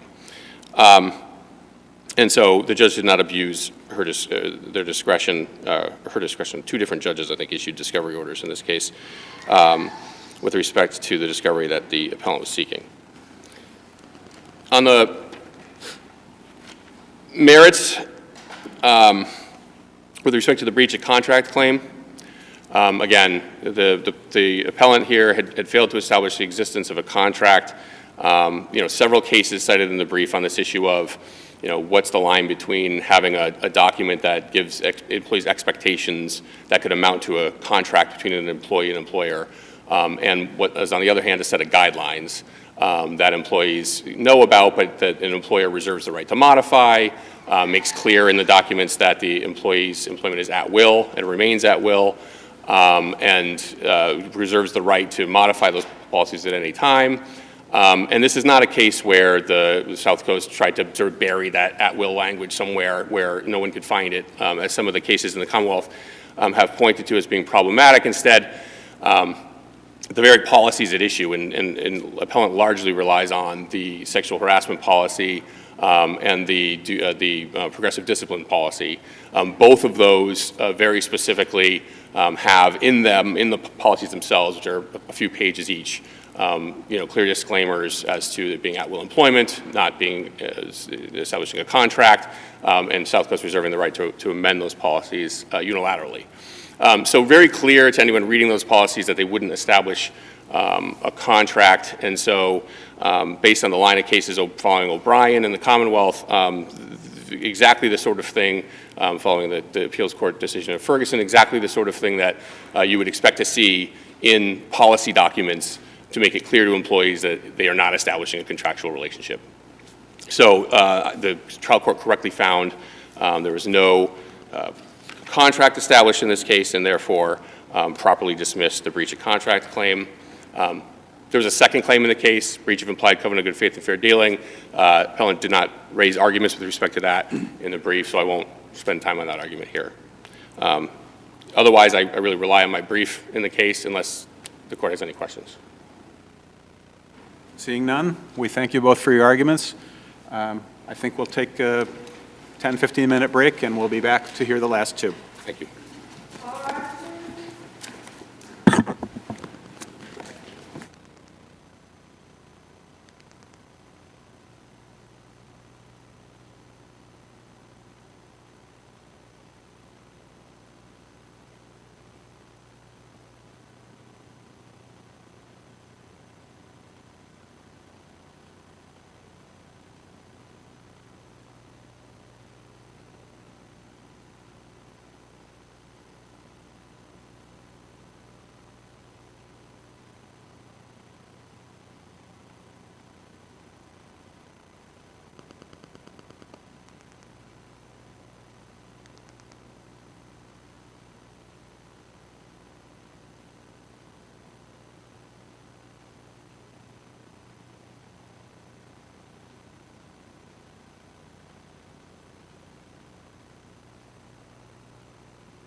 All right, our fifth case today is 22P145, NICHOLAS HADDAD versus Christine ARAJU and others. And I think we'll hear from Mr. Mateus. Let me know if I didn't pronounce that correctly, please. Matus. It's okay, Matus. Your Honor. It happens all the time. May it please the Court, John Matus for Mr. Samir Kubisi. Your Honors, at the outset, I'd just like to apologize for any unprofessional, emotional reaction that I may have in my argument. In my time before this appeals court, this may be the case that I am most personally upset with some of the issues. First, I'll begin with my client's basic case. My client lives in West Roxbury, Massachusetts. He sought a zoning board variance to build an addition on his home. He got the variance. It was appealed by his next-door neighbor at 15 Swan Street, who owned the rental home next door, and the trial court reversed. The trial court was in error to reverse for a couple of reasons. First of all, although the neighbor does have a rebuttable presumption of standing in this case, nothing in the plaintiff's case supported that, a tangible harm that would come true, and everything that my client presented to the court. What about the photos that came in that had the crossed lines, diagonal lines, to indicate where the new structure would be and how it obstructed the view of the hill? That was not given by an expert, Your Honor. That was given by Mr. Kubisi. Why does a photograph with a mock-up need to be given by an expert? We're talking about an architectural design, Mr. Kubisi. If the plaintiffs, I should say, are arguing that this is causing us some kind of blockage, then merely submitting the diagram is not enough, because that's their subjective opinion. They need somebody who's Was there an objection to that diagram coming in on the basis that it wasn't a fair and accurate depiction of how the structure would affect the view? I don't believe it was objected to on those grounds, Your Honor. I believe it was objected to. So once it's in, yes, but that is only one bit of evidence, and it is the plaintiff's subjective opinion, not a civil engineer's expert opinion about what that addition would actually cause the harm. That is his opinion, and in every single statement in the plaintiff's argument, which is only one witness, not even the other owner testified, only one witness, he stated, well, I think it's going to block up the light, but then they pointed out, this house in addition is on the north side. Sun rises in the east and sets in the west. So why isn't it the trial judge's prerogative to credit or discredit that? Your Honor, says your client said something different. Your Honor, the problem is in this situation under Davis, Wendy's, I should say, and Shirley, it's not enough to say, well, I believe the plaintiffs in this case. They owed the trial court on the application of law owed a highly deferential bow to the zoning board's application. And in that situation, even if the trial court would have found otherwise, it doesn't matter. It has to be a proof that it's arbitrary or capricious. And the trial court made no finding that it was arbitrary, capricious, whimsical, or any of the other terms. With regard to what the trial court found and didn't found, this case was tried under Superior Court Rule 20? I do not know that answer, Your Honor. Well, it certainly appears so, because there are references in the docket to it being a Rule 20 trial, and then the judge says in the transcript towards the end of the second day, I'm not having to do detailed findings of fact and conclusions of law here. So when we review a jury-waived verdict, so-called, under Superior Court Rule 20, isn't it kind of like reviewing a ruling on a directed verdict or judgment NOV? Not according to the case law on this particular issue. When it comes to reviewing a zoning board variance, there must be at least some kind of finding. And again, it does not have to be, I believe under Rule 20 it doesn't have to be as detailed as it might normally be, but there has to be some kind of finding that the zoning board's ruling and discovery was just completely arbitrary and capricious. Even if they don't, the judge in this case doesn't even state that the zoning board's decision was in any way arbitrary, capricious, whimsical, or wrong. They just said, I find the plaintiff credible. That is not enough. Well, I think the judge said that none of the three criteria for obtaining a variance were met, which seems like a conclusion of law. Wouldn't that be a sufficient ground for overruling the grant of a variance? Not without a finding that the zoning board's decision and the variance grant was arbitrary and capricious. It can say, I find that in my opinion, in my judgment of the facts, this is how I would apply the law. That is not enough under Davis, under Wendy's, and under Shirley to overturn the zoning board, excuse me. So that is not enough. That is just what the case law states. There needs to be, it needs to be, the zoning board was out of line, the zoning board was applying the law absolutely incorrectly, and there's no logical basis for it. That is what Davis actually says. So those words have to be recited, something like arbitrary and capricious. Yes, and it has to be obviously meaningful, but we're assuming it's meaningful, obviously, from the trial court. Can I ask, I may have missed it, but there was a reference in several places to findings that were supposed to accompany the board's decision, and I couldn't find the findings anywhere. They said, it was in response to the, I think the judge's finding that essentially, and the plaintiff's argument that the board basically just recited the words of the statute, and then you say, okay, but look at our findings, and there are no findings, unless I missed them. In my reply brief, Your Honor, when that argument was raised by the plaintiffs, my reply brief at the beginning, it's a section D, my reply brief, beginning on page 16, I point out exactly where and what the findings were. Granted, they're all not extensive, but they are specific findings as is required. But they're all in that one document. There's nothing additional. Is that right? As far as I know, that's all on page A110 of my appendix. There's a full paragraph discussing the request of relief, what it will allow Mr. Kubisi in his home, and finds what the reasonable use of land is, and that the zoning board also notes that when the hearing was held and who testified at the hearing. It's clearly making a findings of facts. If it's not as extensive as the trial court wanted or this court would prefer, again, that's not enough under the standard for the trial court to have overruled the zoning board variance. The only way they could have done it is if it found it completely arbitrary or capricious. I see where the judge says on Appendix 181 that not the judge, I'm sorry, the board. The board finds that the proposed use is a reasonable use of the land. But to grant a variance, criterion B, which is on the very next page, says that the granting of variance must be necessary for the reasonable use. So to find that it's a reasonable use to build this sort of addition doesn't seem to be enough under the code. Well, in my original brief, Your Honor, on beginning on page 28, section D, I discuss how he met the variance and all three requirements for a variance under the statute. The first is it was necessary. Special conditions, reasonable practical difficulty, and harmony. First, explained is too small for his household. It was originally okay for his household, given that they only had one child to begin with. Second, the variance was necessary. They don't even have a refrigerator. Can I ask on that? Isn't that every addition that every family puts on their house everywhere forever? Well, we're outgrowing the house. How is that extraordinary in any way? Or I don't think that. I think a lot of people would, okay. you know, obviously I'm overstating it for the purpose of the question, obviously, but what's so unusual about that reason that would fall within this variance, the criterion for the variance, or the criteria? Well, one of the testimonies was they can't even put a refrigerator in their own kitchen. That is uncontroversial testimony. It's had 700-odd square feet to go before they hit the FAR. Why did they have to go 800-odd feet beyond that to? I believe it had to do with the fact that, and this is in the testimony, that given the structural building that was going on, you can't, you know, otherwise it would either be, it would not be able to support the upstairs that was going to build. It had to build out and up. Is the refrigerators going upstairs? No, the refrigerator, obviously, not obviously, but the refrigerator, I believe the testimony was the kitchen is on the ground floor.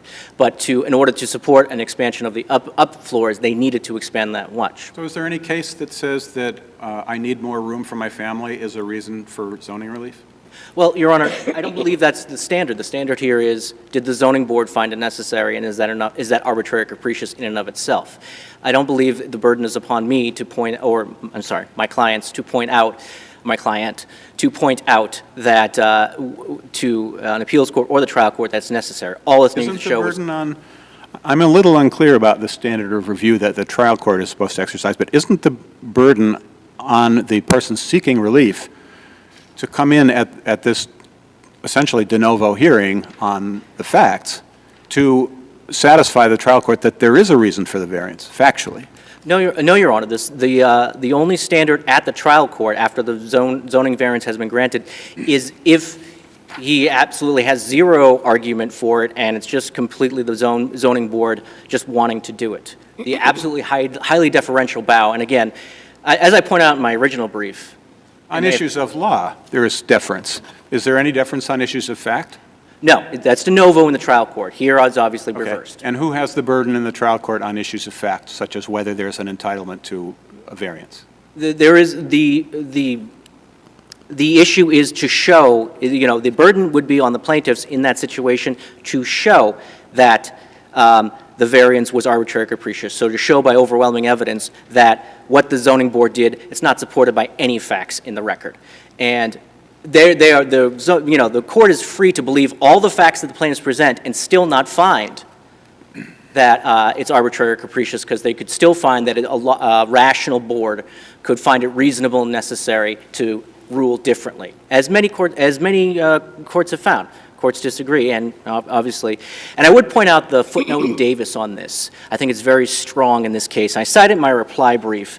Davis goes on for quite lengthy to basically state that the highly deferential standard, in these kind of cases, and again, in Davis, they were citing it was a 40A Section 17 case, but again, decisional law applies to the zoning board.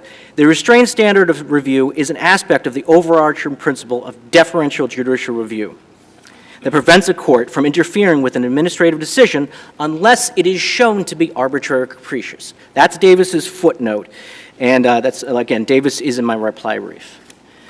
And if I may, Your Honor, I'll get to my reply brief. I'm sorry, I've appeared before this court, I think, in 2 dozen or 3 dozen cases over the last 8 years. I've been a lawyer 15 years. I've never made the accusations that I've done today. And I hope this court takes that weight. I'm not the kind of person who comes in, or the attorney who comes in, and just makes these charges as a matter of course.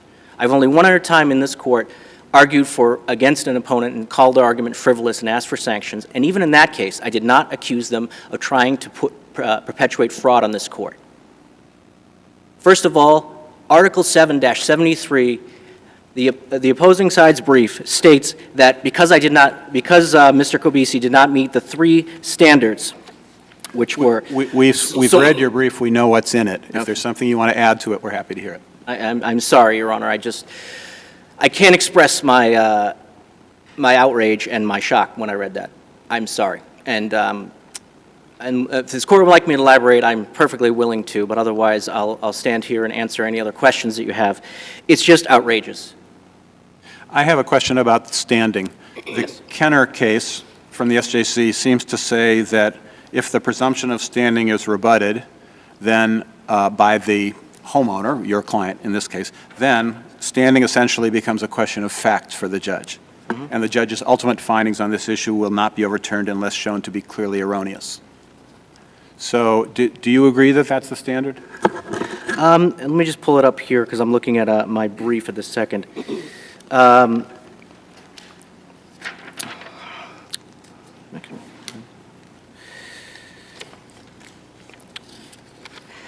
Yes, under Epstein, they were required to introduce credible evidence of agreement de novo, and then, and I cite 2 cases in my brief, Bavernik, which is an appeals court case from '92, and Murchison, I'm sorry for pronouncing the names incorrectly. This is a 2020 case from the SJC. But in both of those cases, the courts are strong in saying neither conjecture nor speculative personal opinion substitutes for proof. So merely because one of the plaintiffs got up there, and he's the only one who testified, and he stated, Well, my question is really a legal question, not what so much happened here, but once the presumption of standing has been rebutted, yes, then the judge has to make a finding or a conclusion. And Kenner seems to say it's a finding of fact, essentially, as to whether there's sufficient agreement to confer standing. Do you agree with that statement from Kenner? Yes, because findings of fact, the trial court in this case reviews all facts de novo. So that would imply that standing. So then the standing determination we have to accept unless you satisfy us that it was clearly erroneous.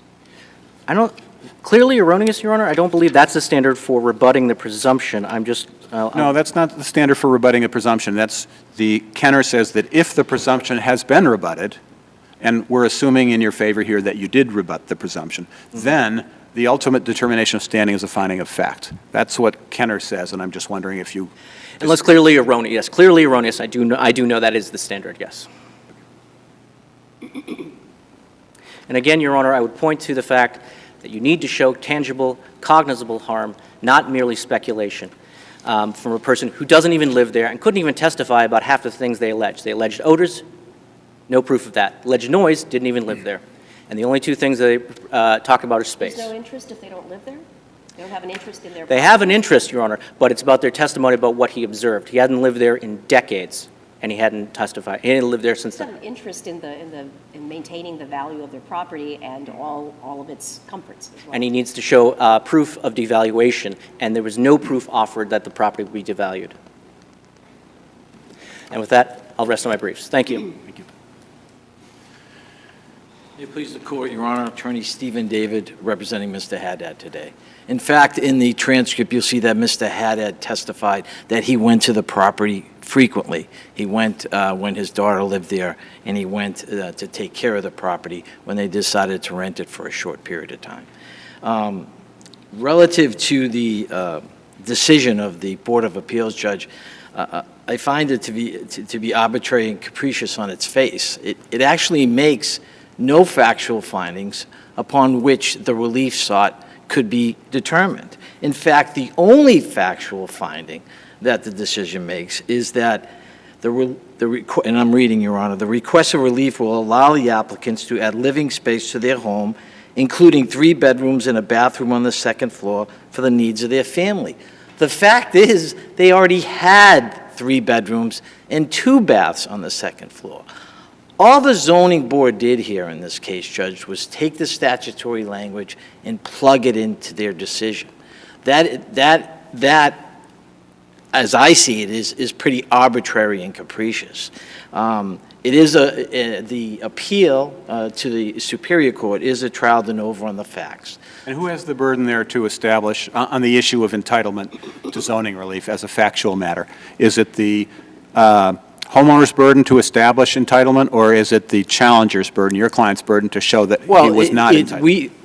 We have to establish aggrievement, Your Honor. Right, but which we did. Once we do that, let's get past standing, and I'm asking on the merits. Assuming there's standing, who has the burden to establish entitlement or lack of entitlement to zoning relief? Well, if my client can establish that he's going to be harmed by the relief, then he has, and he establishes that, then it's up to the defendant to prove why the decision brought by the board was consistent with the requirements under Chapter 48, Section 17.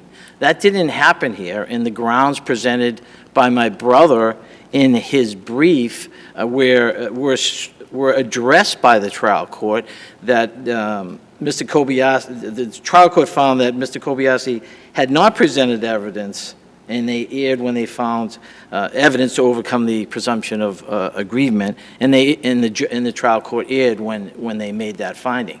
The trial court also made findings that the testimony proffered by the plaintiff, which included his own testimony, he had some background in engineering, but more importantly, we provided evidence produced by the City of Boston Assessor's Department where the application by the defendant exceeded the average floor area ratio in the neighborhood by more than 2.25%.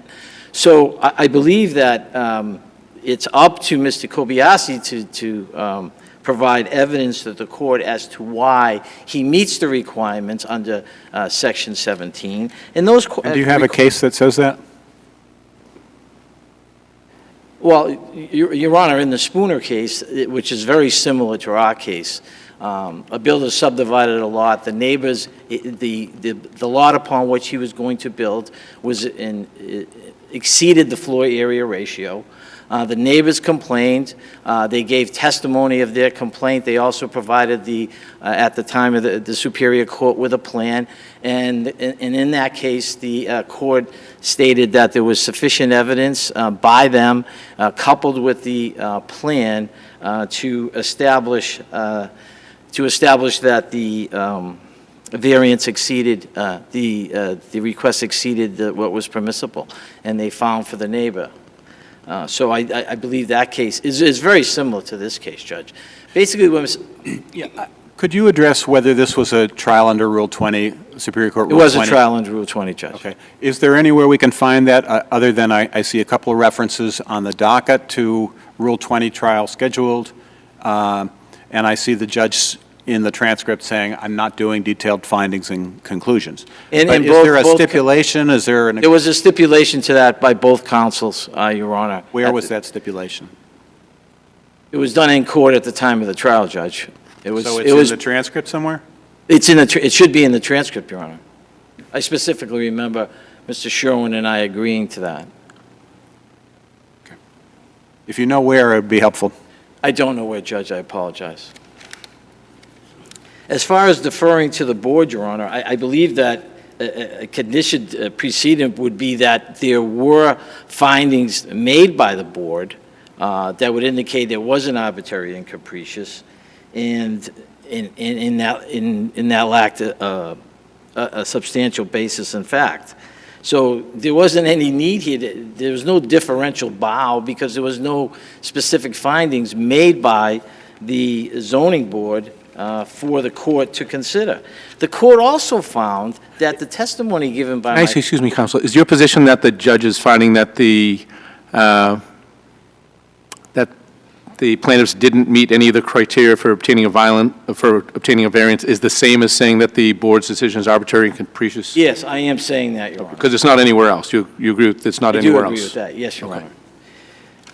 Furthermore, I mean, if you look at the criteria that in the statute that is required by someone seeking a variance, there are terms included: the exceptional narrowness of the lot, shape of the lot, topographical conditions, which are peculiar to such land. In the trial transcript, I asked Mr. Kobayashi about the topography of the land, and I asked him if it was basically flat, and he agreed. I asked him if he was aware of any soil conditions in the lot that would affect his ability. Would you agree that it's not limited to topographical? I do agree, Your Honor. Okay. I do agree. And also that in both under the direct testimony of Mr. Kobayashi and a direct testimony of my client, they both testified that the lot was similar shape, that most of the lots in this neighborhood were rectangular in nature. The second is that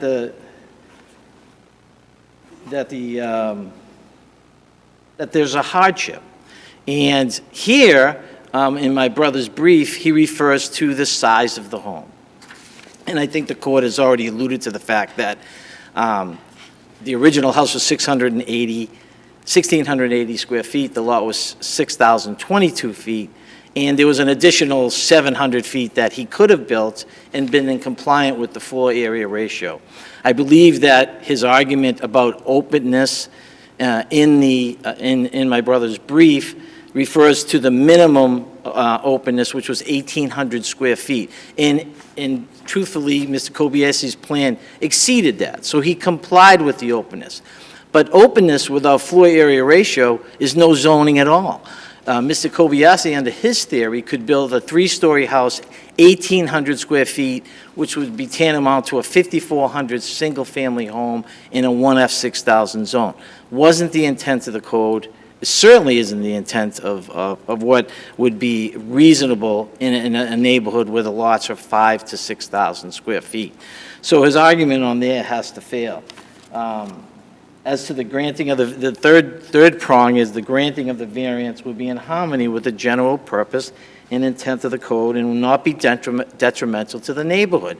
That's why, at the time of trial, the plaintiff put forth evidence of the average floor area ratio surrounding Mr. Kobayashi's property. It was approximately 24%.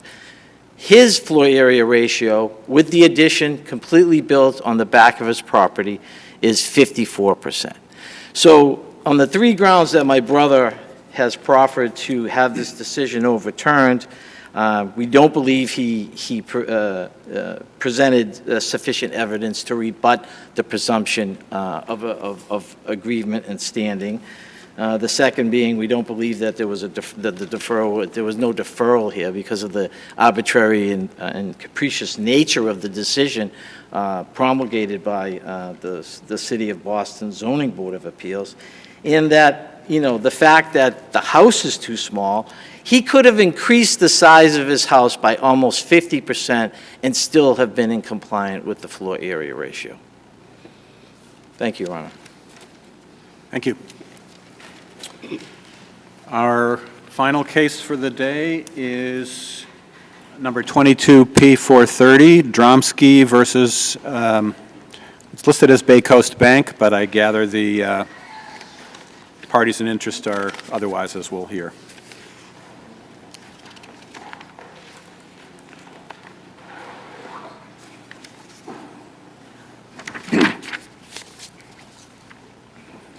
Good morning.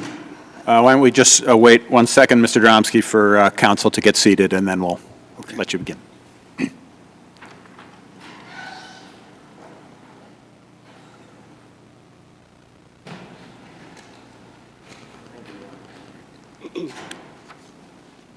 All right, thank you. May it please the Court, my name is John Dromsky. I'm representing myself and my wife, Jane Dromsky. May I ask you, Mr. Dromsky, just to pull the microphone a little bit closer, or stand a little bit closer so we can Is this hear. better? Yes, it is. Thank you. Okay, fine. I'll start over. Sure, that's fine. May it please the Court, my name is John Dromsky. I am representing myself and my wife, Jane Dromsky, as the plaintiff appellants in this matter. Just very brief history. When we initially filed this, our complaint, we believe the case to be a straightforward encroachment into a private way, which is the sole means of access to 30 homes, ours, and including the defendants. The way is described in plans and deeds as Hillcrest Acres Lane, private way, minimum 40 feet wide. Sir, do I understand your position to be, though, that 40-foot wide zone, if you will, needs to remain unencumbered in any way? That is our position, yes. So that theoretically the end result is that big bulldozers knock down any tree, shrub, wall, anything that's in that 40-foot zone is subject to removal? All the way up and down that lane?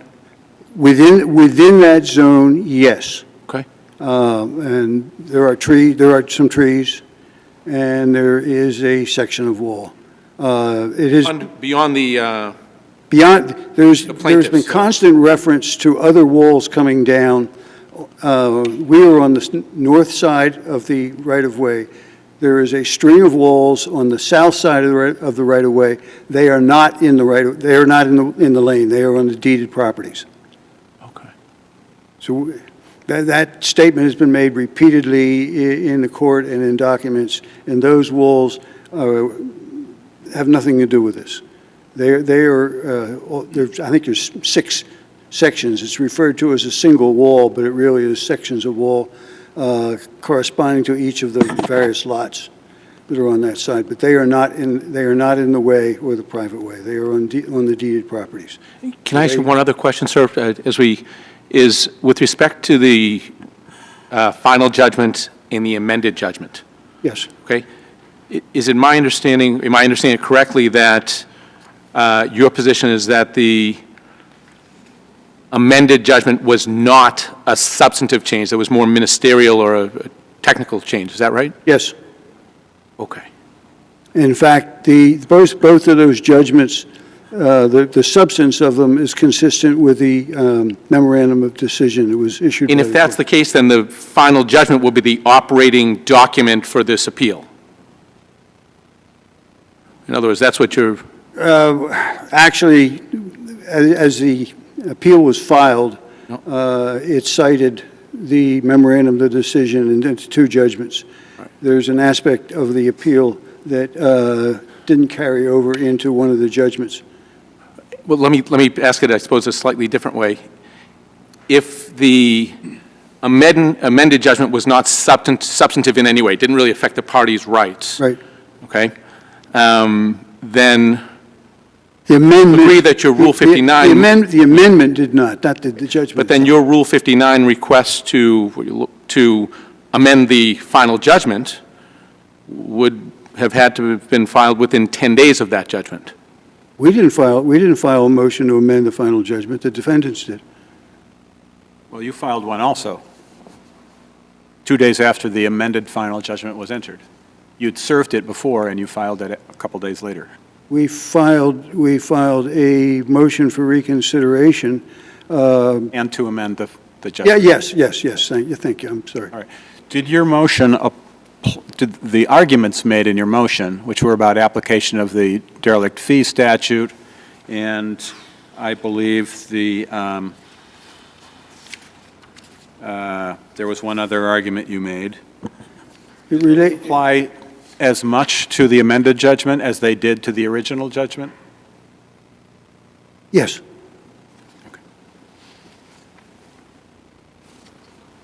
Okay. Okay. Well, as you said, the encroachment was the construction of this large wall 15 feet south of the property line within the 40-foot right-of-way. In other words, blocking off approximately 1/3 of the 40-foot width. To answer something Judge Brennan asked a moment ago, if I might, the 40-foot was laid out. I can't speak for the people that did it because this was done in but the 40-foot is basically the requirement in the town if one seeks under the subdivision law to create a subdivision. 40 feet is consistent with the town requirements for a access road. This access predates that. What we have there today was grandfathered from years It may be consistent. I think the question the judge was raising, and in which he said your proof was lacking, was what document, what conveyance created any 40-foot wide right-of-way? And as I understand it, the recording of a plan alone would not create a right-of-way or an easement because it's not a conveyance. And so one needs to trace it to a deed or other conveyance. Well, I think in the reply brief, I did trace it back. That's Exhibit QQ, back to the... Yes, back to the Patrick Cumming deed in 1903. Cummings-Bowers deed. Well, is it correct that that was not before the judge? He didn't have either a copy of the deed or your typed transcription of it? He did not have a copy of it. He did have the deed of Lillian Lamb, the 1948 deed, which referred to that. Yeah, but is it the judge's responsibility to go to the Registry of Deeds and find all the earlier deeds that are referenced in a deed that's before him, or is it the party's responsibility to say, Judge, here's a copy of the deed that's referenced in the Lamb deed, and look what it says? Well, the 1948 deed specifically refers to there being a right-of-way and there to being a laneway. But it doesn't create the right-of-way, would you agree with that? It refers to one existing. Yes. Okay. Yeah, and then that 1948 deed, the specific provision was preceded by, I believe, 3 other deeds that had the same provision referring to it. And what happened in 1952, when Lillian Lamb filed the plot plan, in the course of beginning to divide her property into buildable lots, when she filed the plot plan, that original provision, or let's put it this way, that original laneway, which was never actually documented. It was actually marked on the ground by 2 rows of rocks, but there's no description. Her plot plan gave it location gave it dimension, gave also became the foundation document for laying out the rest of the properties, because that plot plan was the baseline.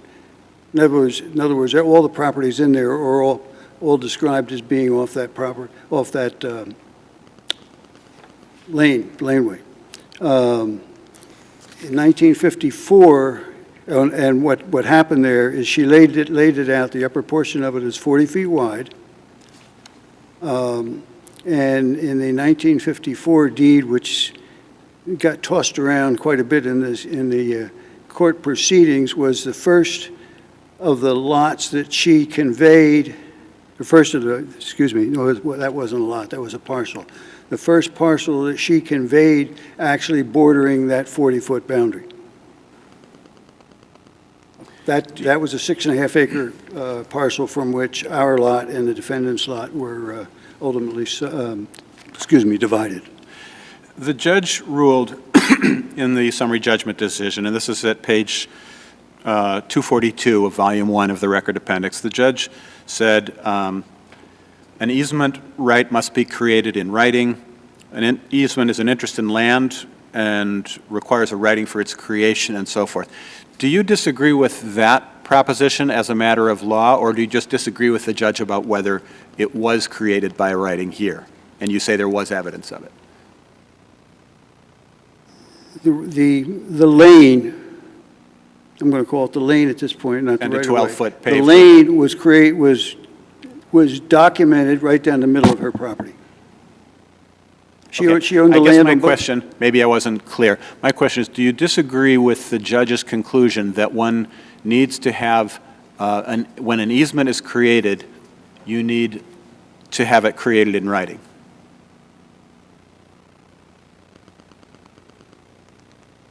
I believe, putting aside the issue of prescriptive easement. One of the things that happened in the court, which I think confuses this, is there was a confusion between a right-of-way that is granted over someone's otherwise property that they own in fee simple. Yep. In this case, that lane, for which both she and Leon Sequeira later, how am I going to put this? Later granted right-of-way usage, right-of-way easements, was created on her property alone. There was, I don't know how to describe it other. That's the first step in subdividing land is to create an access roadway along which you can create building Well, I see the language in the deed that grants a right of access within some apparently pre-existing right-of-way. The question I think the judge was struggling with was, what created that pre-existing right-of-way? You a moment ago referred to some document that grants someone a right of access, a right-of-way. Where is the document that granted any owner a right-of-way that's 40 feet wide? My understanding, by definition, that a right-of-way can be considered, it can be described as a grant, or a right-of-way is also the proper term for a pathway or a roadway upon which a right-of-way has been granted. So by definition, dictionary definition, the roadway, if you're granting right-of-way access or right-of-way usage, the roadway itself becomes by definition a right-of-way. So I think it's a little bit of, it's two different approaches. I mean, there's many definitions for right-of-ways, as I pointed out, but those two apply to this situation. I believe they do. If I might, the second issue besides that I think is, well, first off, I'm watching the time, so I'm going to try to cut this down. I think there are 3 points here. Number one, the derelict fee statute does not grant fee simple ownership. I think that can be argued in a number of different ways, You can go to Adams and Westwood. Number two, there's a long history of change of right-of-way of usage going from Patrick Cummings down to current owners over a space of from 1903 to today. And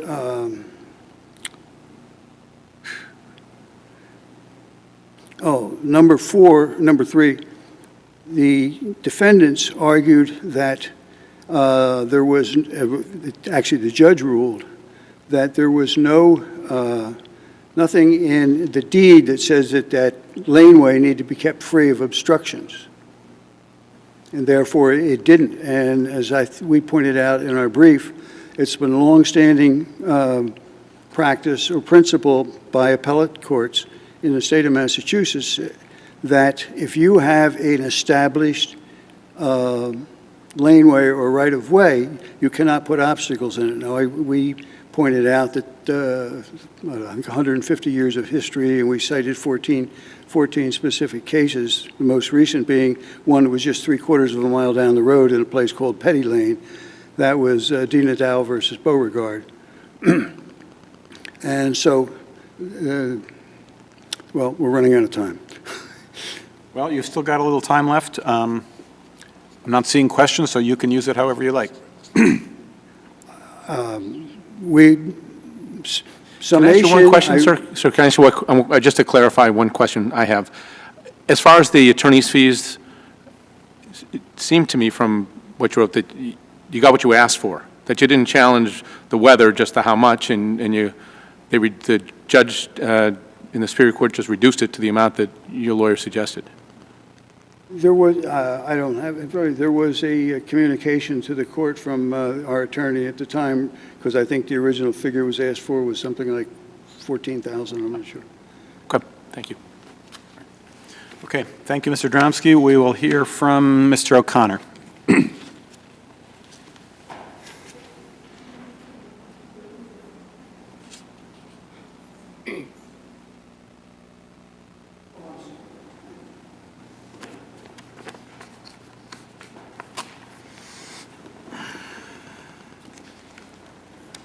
Good morning, Your Honors, or is this afternoon? I'm not sure.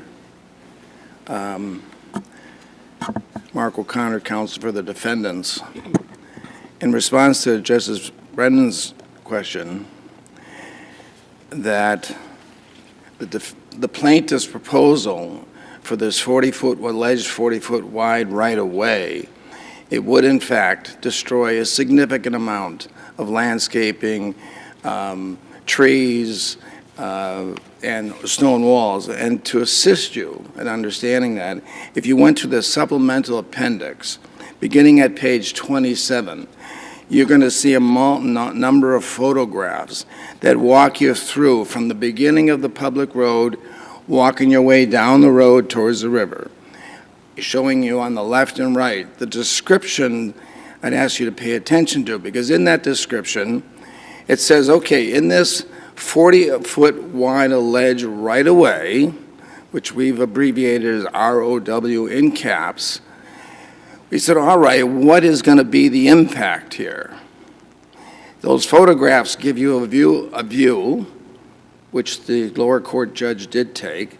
It also gives you a sense of what the result would be if Mr. Dromsky's arguments about the 40-foot wide right-of-way and what his easement rights he claims exist, what does that mean as a practical matter? And so each photograph has a description, and it would indicate in the photograph if there's any portion in that photograph that would have to be removed because it's indicating which ones are in this alleged right-of-way. So I think that should help you. And yes, as reflected by a number of affidavits, and I'll particularly bring your attention to Wendy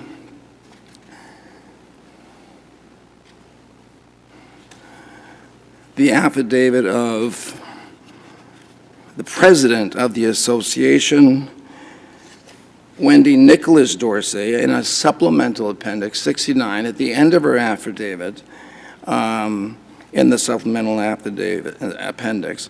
It sets forth in detail all the reasons why She and all the other homeowners who are part of this association are opposed to having this widened and cleared. To address the question about the amended judgment is materially different from the original judgment. And it's materially different because it limits the plaintiff's rights to his prior historical use. It's limited by his actual use for 20-plus years, as opposed to what is convenient, what is reasonable. 20 feet, 22 and a half, 18, 33? No, what the judge says, the plaintiffs only established that they had used that right away to the extent that it was the lane itself, 10 to 12 feet, and that's it. So the difference is... We may agree with you that the amended judgment is materially different from the original judgment. Yes. But are the arguments that were made in the plaintiff's motion to reconsider and 59E motion just as applicable or inapplicable to the amended judgment as they were to the original? It seems to me they raised issues that didn't depend on the exact wording of this judgment. They were about the interpretation of the derelict fee statute and about whether there was an easement by estoppel. And I didn't see that those arguments were any stronger or weaker with regard to the amended judgment than they were with regard to the original judgment. Well, that is correct. On the point that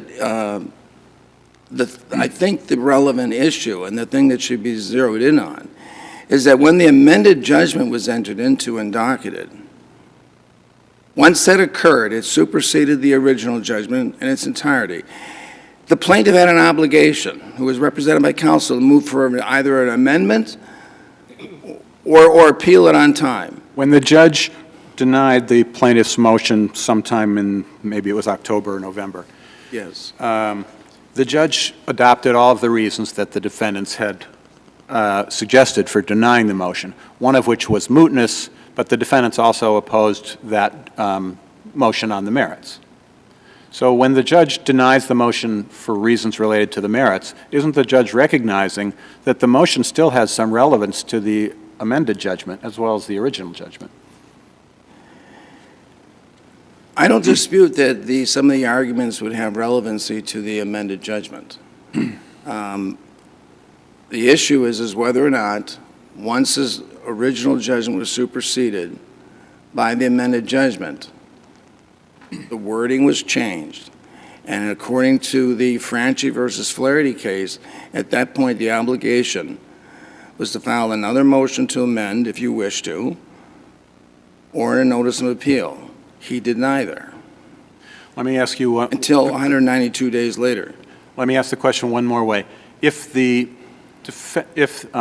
plaintiffs had taken their Rule 59E and motion to reconsider and had plugged the word amended in before everywhere it refers to a judgment, would that have been adequate to have this motion toll the time for appealing? Yes, it would have been adequate. Okay. So it's kind of a form over substance argument?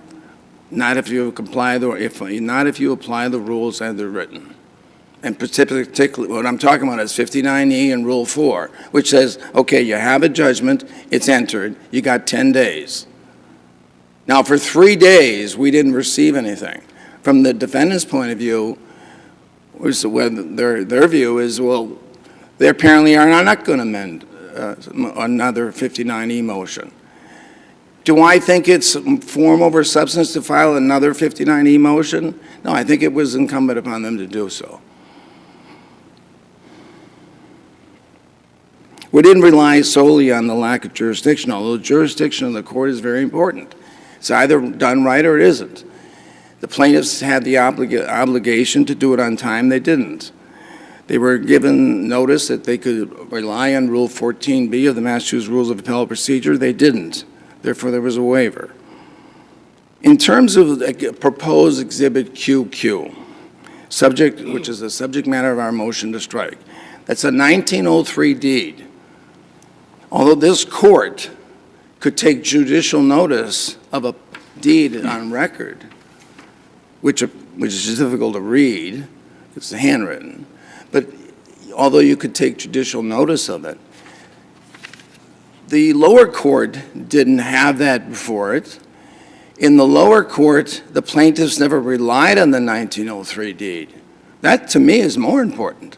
They never said, Judge, here's the 1903 deed. This is relevant. This has to do with some of our easement rights. The other reason why I would not look at Exhibit QQ or judicial notice of it is that that document, besides not being brought to the attention of the lower court, is completely irrelevant. It concerns 30 acres on the opposite side of a public road. It's not this real estate. DROMSKY's title does not derive from that 1903 deed. He's a complete stranger to that chain of title.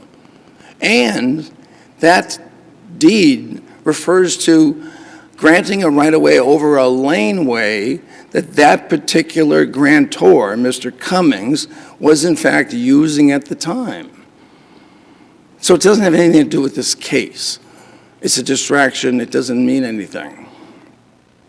Well, I thought it said, you may be right that it wasn't before the judge, but the deed, Exhibit QQ, conveyed the land on the east side of Horseneck Road and also conveyed an easement over the grantor's land on the west side, didn't it? It granted, it sold as part of that parcel, in addition to the 30 acres on the east side of the public road. It sold an island, Upper Spectacle Island in the Westport River. Yes, it did, but aside from the island. And then it needed to get to that island. And it granted specifically, together with a right-of-way from the highway above mentioned through my land, meaning the grantor, located on the west side of said highway, to the river. Whether or not it was before the judge is another issue, but. provided the grantees herein mentioned follow the laneway now used. So my point is that whatever is being granted there, it's the laneway then being used. Now, we don't have any evidence what the laneway being used by that grantor in 1903, but we do have evidence from as far back as 1938 that the laneway was 10 to 12 feet wide, and that's what was being used to go down that property.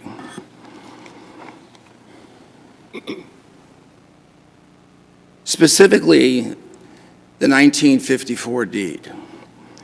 It's important to pay attention to the second paragraph where it says a right-of-way is being granted along the aforesaid 40-foot wide right-of-way.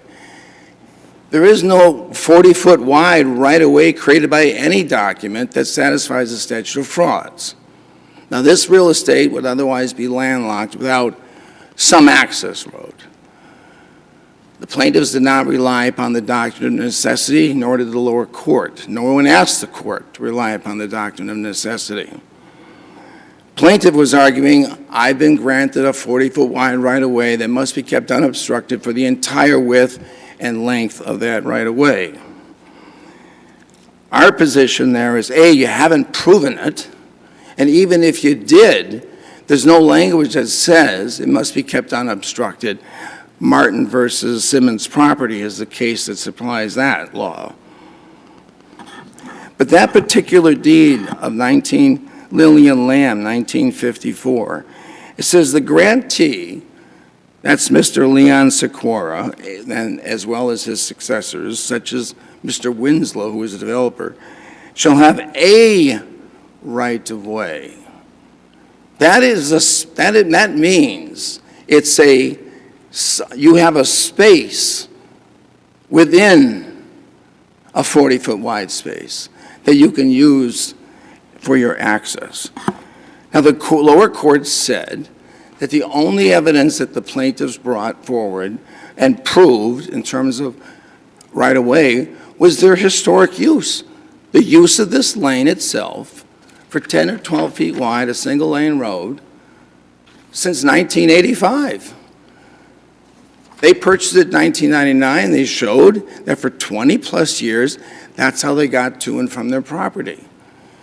In addition, we put in evidence that everyone there since at least 1985, if not a lot earlier, we put in evidence from 1970, eyewitness accounts of how that lane was being used.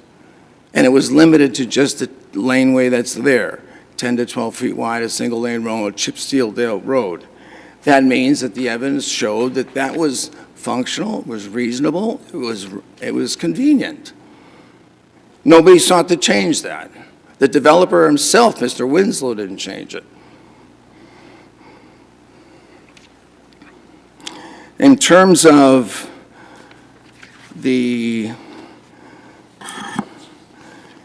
1952 plot plan, we have given multiple reasons why that is not applicable. Not in addition, it doesn't convey anything. It's not even mentioned in the 1954 deed. It's not mentioned in any deeds. It's worth pointing out a couple of things. At the time of the conveyance in 1954, the stone wall was there. Not only was a stone wall on the lot that ultimately became the defendant's lot, that stone wall continued on that 6-acre plus or minus property to the right of what became the defendant's lot, and to the left of what became the defendant's lot, which is the plaintiff's lot. It's a continuous stone wall. I submit to you, with the evidence that's in the record, that in all likelihood, the land, which was used as a field for grazing cattle and later growing product, hay, for example, it was cleared. Back in sometime pre-1938, that land was cleared. They used the rocks and built the stone wall. We know from the record that ultimately a barbed wire fence was put on the north side of that stone wall for the entire length. So in 1954, and at the time of the development by Mr. Winslow in 1985, the stone walls were there, and they were left there. So if you want to talk about what's the intent, what was the purpose, what were they going to do? If they were proposing to have a 40-foot wide right-of-way that had to be kept completely cleared for travel, then they would have considered removing that obstruction in themselves, and they didn't. I see that my time is up. There's no questions. Seeing none, we thank you both for your arguments. We'll take it under advisement. That concludes our session today. I'd like to thank our court officers and other court staff for their assistance, and we are adjourned.